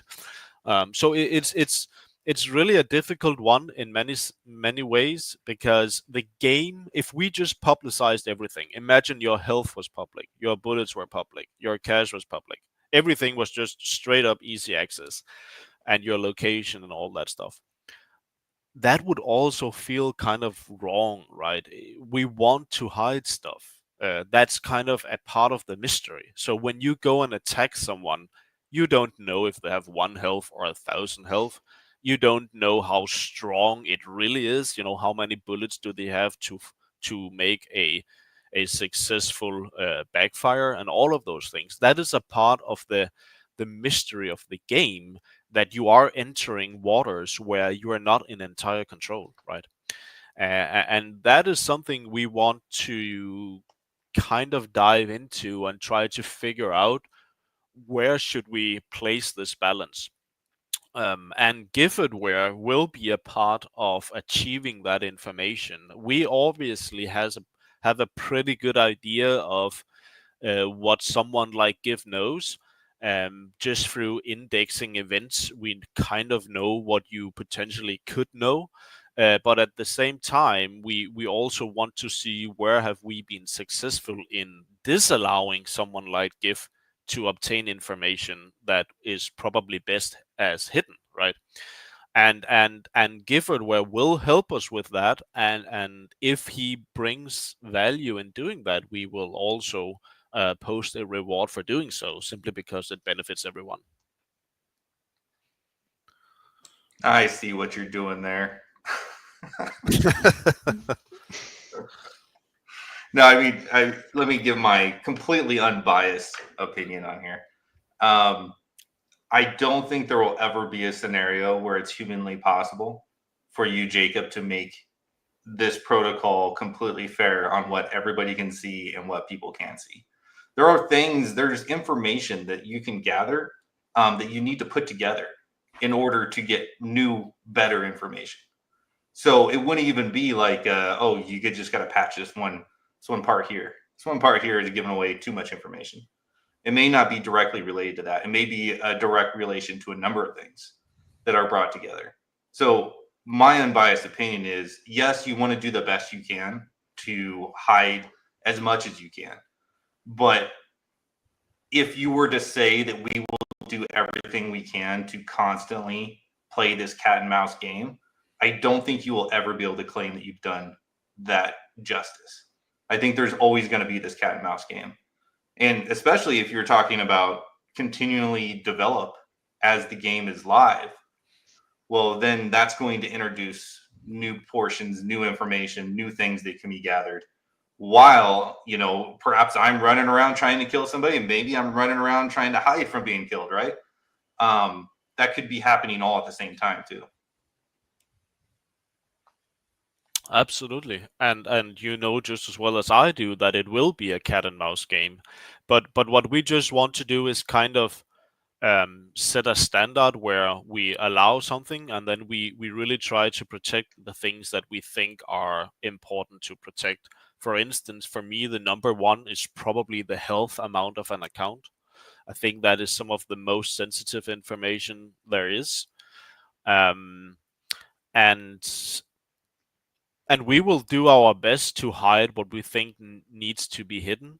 And those things that are on the edge of not being possible to hide, we will probably just make them public for the average Joe to see. And then there will also be a category of stuff where it's such a small edge that someone will get that we basically don't make it public for everyone, but we allow those with extra effort to obtain it. But it's not going to allow you to win the game straight out. It's just going to give you a 2 or 5% edge in certain scenarios.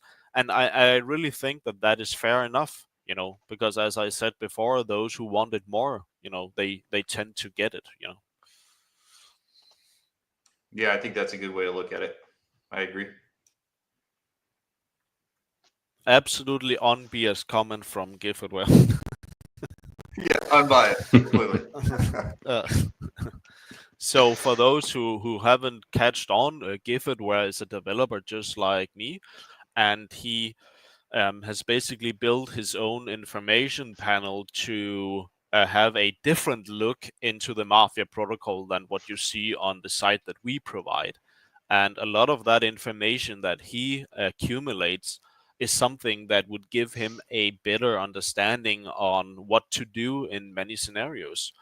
And I am trying to work with him on finding a balance in all of that benefits the game as a whole.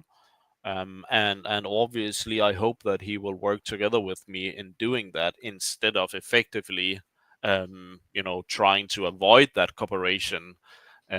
Because as KvltDeFi also know is that in this stage, he is obviously kind of playing a game that we control. But with that said, I am a big proponent of not making any kind of overreach, and I'm also a big proponent of rewarding those who put in the extra effort. So with that said, I don't think you have anything to worry about, but I just hope that you would work together with us so that we have a better understanding on how to make the game better for everyone, which ultimately will benefit you as well, I think. Yeah, absolutely. And if I may add just one other thing, I feel like we're on the cutting edge of something absolutely amazing. Just the fact that we're having to have this conversation right now about this just goes to show you how innovative this community and what Jacob is doing it actually is. And this should, if this strikes fear in you, then you should also, on the other hand, realize just how early you are and how much on the cutting edge. I'll use that word again. Just everything is cutting edge right now. It just is. Like, Jacob is launching contracts that I've never seen before with techniques I've never seen done before. And, it takes me a minute to really grasp around everything that he's doing. So this should be an exciting thing. It should not be something that we're constantly worried about or need to be nervous Nellies about. I think this will all work out in the right direction. And I see a bright future for all of this. Thank you for the nice words, Giv. You have always been very good at supporting the quality of our work, and obviously we agree with you that we try to make innovative stuff at a high quality, and hopefully at some point the general market will also acknowledge that, right? Where we saw a Axie Infinity game where you can open an egg and have a basically an animal that you can rank with doing some different clicks, and it went to a few $1 billion in market cap and went up like hundreds of 1,000% in value. What we have here is like 10 times bigger just from a technical perspective. And if we had the eyes that Axie Infinity somehow achieved through probably marketing, I don't know, or CryptoKitties for that sake, I really think that we could have a game that would revolutionize the GameFi, because we are doing everything on chain and we are trying to push the boundaries of what can actually be done with a game on chain, and at some point in the future, hopefully, the market will justify the efforts that we are putting into this. It's just a question of eyes on the product.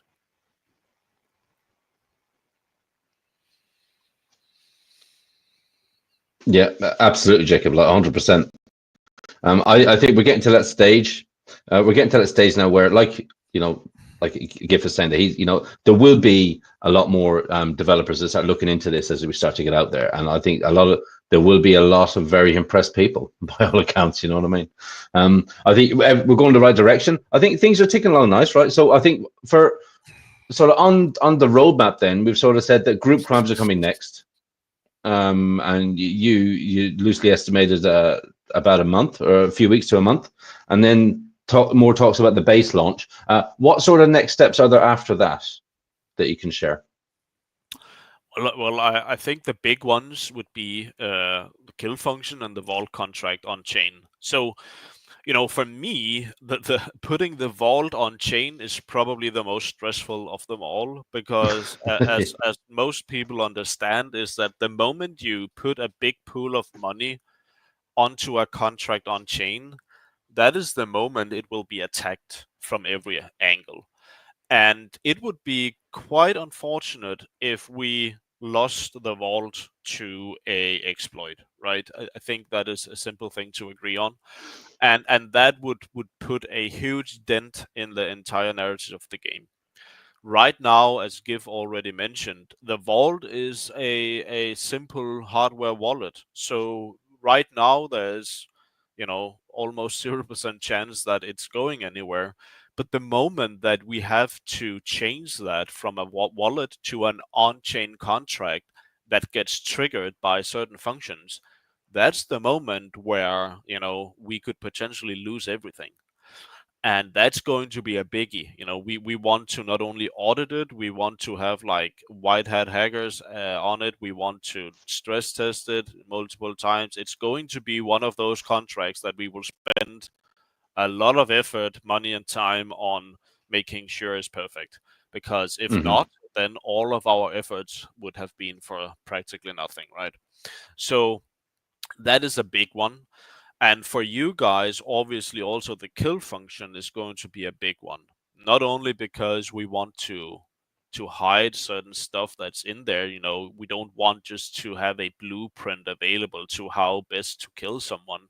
But at the same time, we don't want someone just getting killed unreasonably easy or make it unreasonably difficult. It's everything in this ecosystem is a massive balance, because for you guys' point of view, what would be a good balance, right? It's so difficult when someone has spent 6 months on ranking an account, spent all of that time and money, and then how easy should someone be able to take that away from you, right? So these kind of things really require a lot of thought. They require a lot of skill, and they require a lot of overview to execute properly in a way where someone can die in the game without it being unfair or unjust. And those things are, everything else will be pale in comparison to the vault and the kill function. Everything else will be like a walk in the park 10-minute development. So I would say those two things are what's missing on the really, really significant portion of the game, simply because of how big of an impact they have on the overall product, right? Yeah. Do you want to expand a bit on the actual kill function? Like what sort of criteria people are going to need to fulfill in order to set up a kill, that sort of thing? Yeah, well, I have kind of dropped some hints on this before, and doing a kill on someone is a measurement between your strengths and certain data values like your rank XP, your kill XP, your overall worth. All sorts of account values will kind of get measured up against each other, and then there will be a randomness aspect that is weighted in between. And you also have a success chance scenario. So not all attacks makes a kill or a backfire kill. There will be scenarios where you simply just maybe reduce someone 50% in health, right? As if you are kind of wearing them down. Other than that, we will have a maximum amount of bullets you can even, fire at the same time, and then you would need to wait out the cooldown and then try again. And then over time, you can kind of make an account weaker by doing multiple attacks. But you could also be lucky enough to have a scenario where you kill someone in one shot, especially if you are shooting against someone who is significantly lower on rank or kill XP than yourself. So there will be a lot of things that goes into this kind of algorithm that makes this decision ultimately: who dies, who does not, who survives, what consequence was there, and so on and so forth. It will be a very, very difficult contract to make, and it will be one of probably the most, outside of the vault contract, will be the most significant code of the game. Excellent. How many smart contracts are working together on the protocol so far? I think we are pushing 20. Jesus Christ. More, Jacob. It's more than that. Yeah, it's true. There's a lot, and this is something also actually a technical limitation, but we do have a lot of contracts that are working together in many ways, and all sorts of stuff going on behind the scenes. And someone like GIF would know all about that. But it is a very, very big product, and that's also the reason why it's not just for fun and giggles that it has been taking 6 or 8 or 12 months to develop. It is because it's a significant product.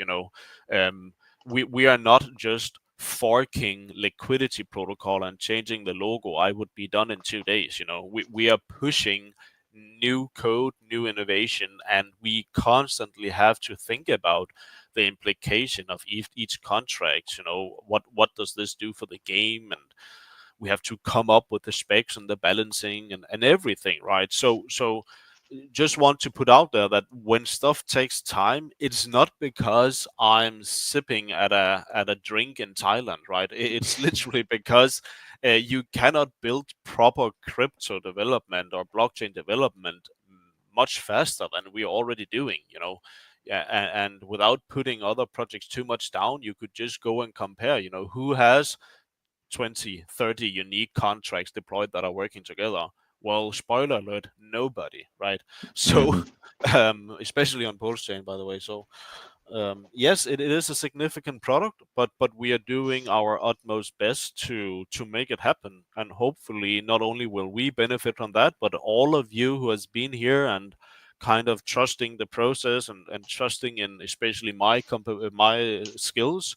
I hope that all of you will be rewarded one day. Nothing would make me more happy than to be able to reward those who believe in what I'm doing. That's amazing. Like, look, it's the T-shirt says it all over there. My dev is better than yours. Any other talking points? I think I actually made a list before we started, and I think we've kind of covered everything that's on my list. Is there anything extra that maybe I forgot to bring up, or that you'd like to discuss, Jacob? Well, not. I think it's been pretty good, and we are pushing over the 2 hours here. I would say that for all of those who participated today, will be getting 5 keys and 5 perp boxes on their account. And thank you for showing up and having, making some great content for people to review and replay and consume. I think that's very valuable for us. We don't do this too often, but when we do it, I think we do it good. So unless anyone has any questions for me, I'm probably also jumping out here very soon. I will refrain and hold back because I can go all night. But you're right. It's coming up on 2 hours, so I won't do that to you guys. Kenno, from your point of view, okay, so from someone that's come from sort of the gaming side and now you're just starting to come in, I mean, for you as a fresh face, I understand that you obviously the type of game, how the mechanics should work, but how has been the transition to coming over and seeing how all the crypto ties in with the Mafia game? Has it been an easy learning curve?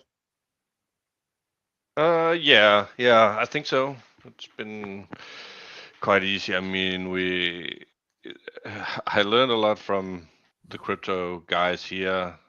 I had no idea what I was doing at all with the staking and but all the mechanics sort of the same, but also it's quite different at the same time because there's much more to this game than there is in any other Mafia games. Yeah. Yes, and also I want to say that initially I reached out to Kenno through, I think, the Omerta Discord actually. Yeah. And obviously I specifically targeted players who were Danish simply because it's easier for me to gain trust with someone when you speak the same language. And Denmark is a small country, and we kind of have this immediate trust in each other when you can speak like 2 adults together, right? So When I noticed that a very significant player over at Omerta was actually Danish, I immediately knew that this was our chance to get basically a foot into Omerta, because obviously anyone who just shows up in the chat and says, "Hey, come play this game instead. It's a copy, and you will earn money instead." You would be met with too good to be true, and it's a scam, and it's a rug pull, and all of those natural things that people will have a filter for, which is understandable, right? And I actually wrote to at least 2 or 3 people before Keno, and their simple response was just literally just go away, scammer. I was 100% labeled as a scammer, but luckily Keno had the openness to take in what I told him, and I kind of convinced him that no, what we're doing here is actually legit, and you now have an opportunity to earn money from what you're extremely good at, instead of just being stuck in this continuous ever loop of Omerta where you spend your money and get nothing for it, right?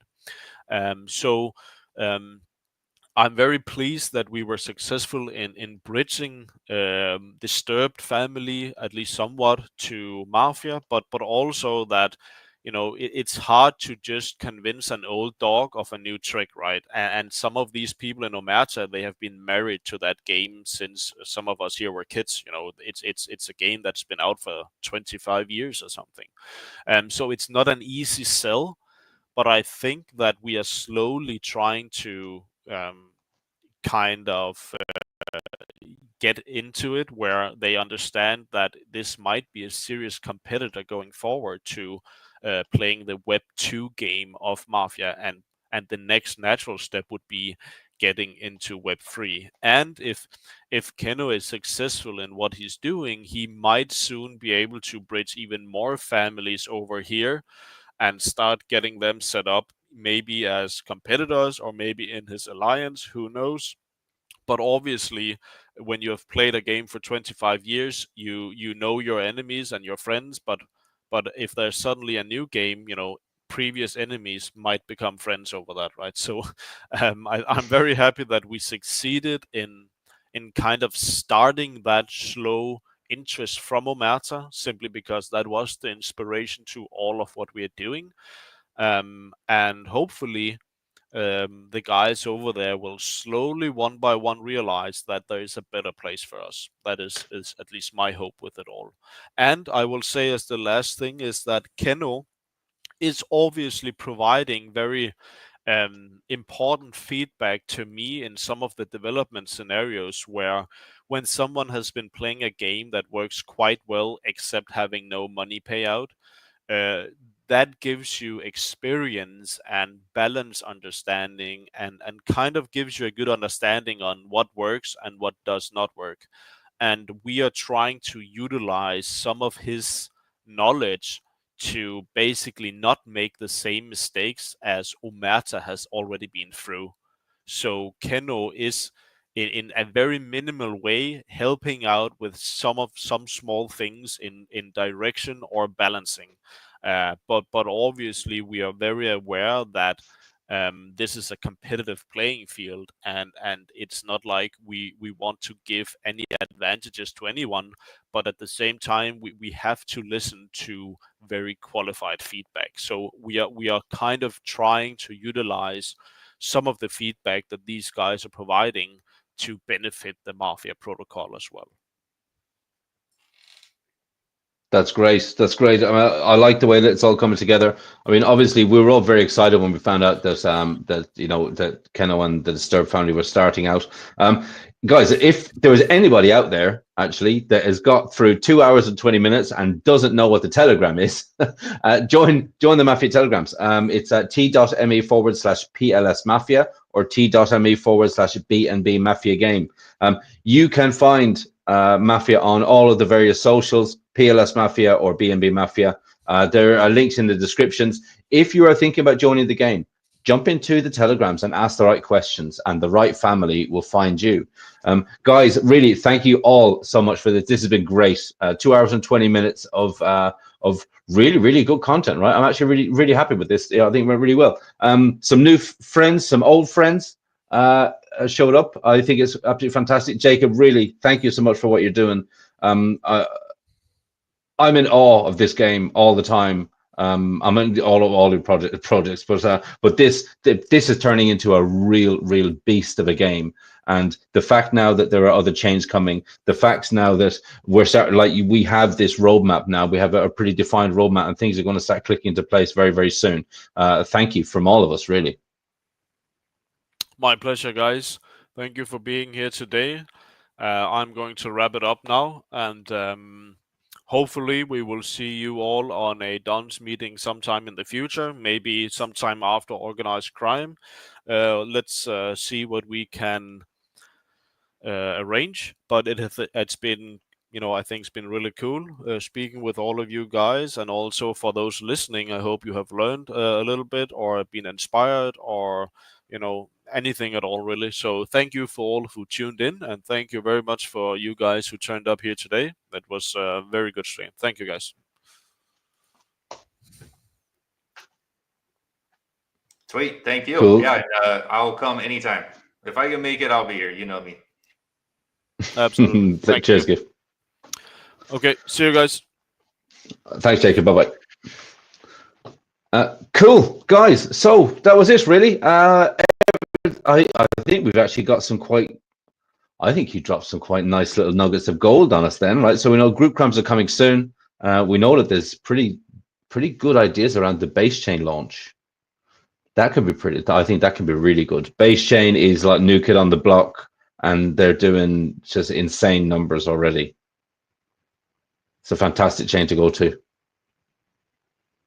Yeah, it's going to be sweet. And also, I've been keeping an eye on the gas prices over there, and it's legit. Like, I think it's the right amount of GUI required to run all of these contracts. And because it's all going to be EVM compatible, I can see how he could say, man, I could launch this tomorrow.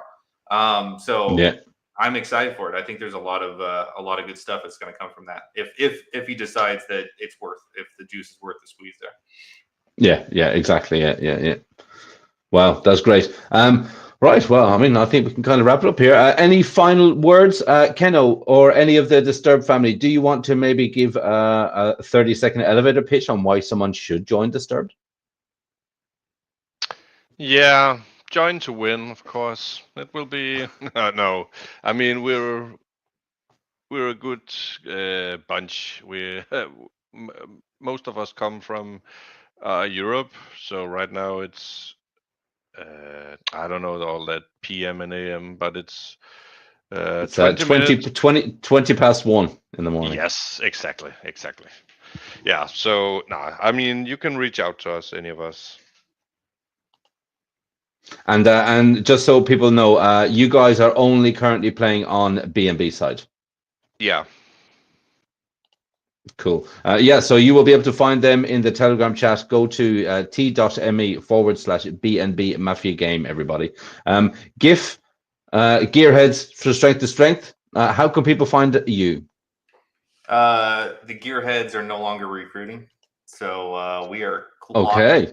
We have the crew we want, and if I end up running into you on the blockchain, then maybe we'll talk then.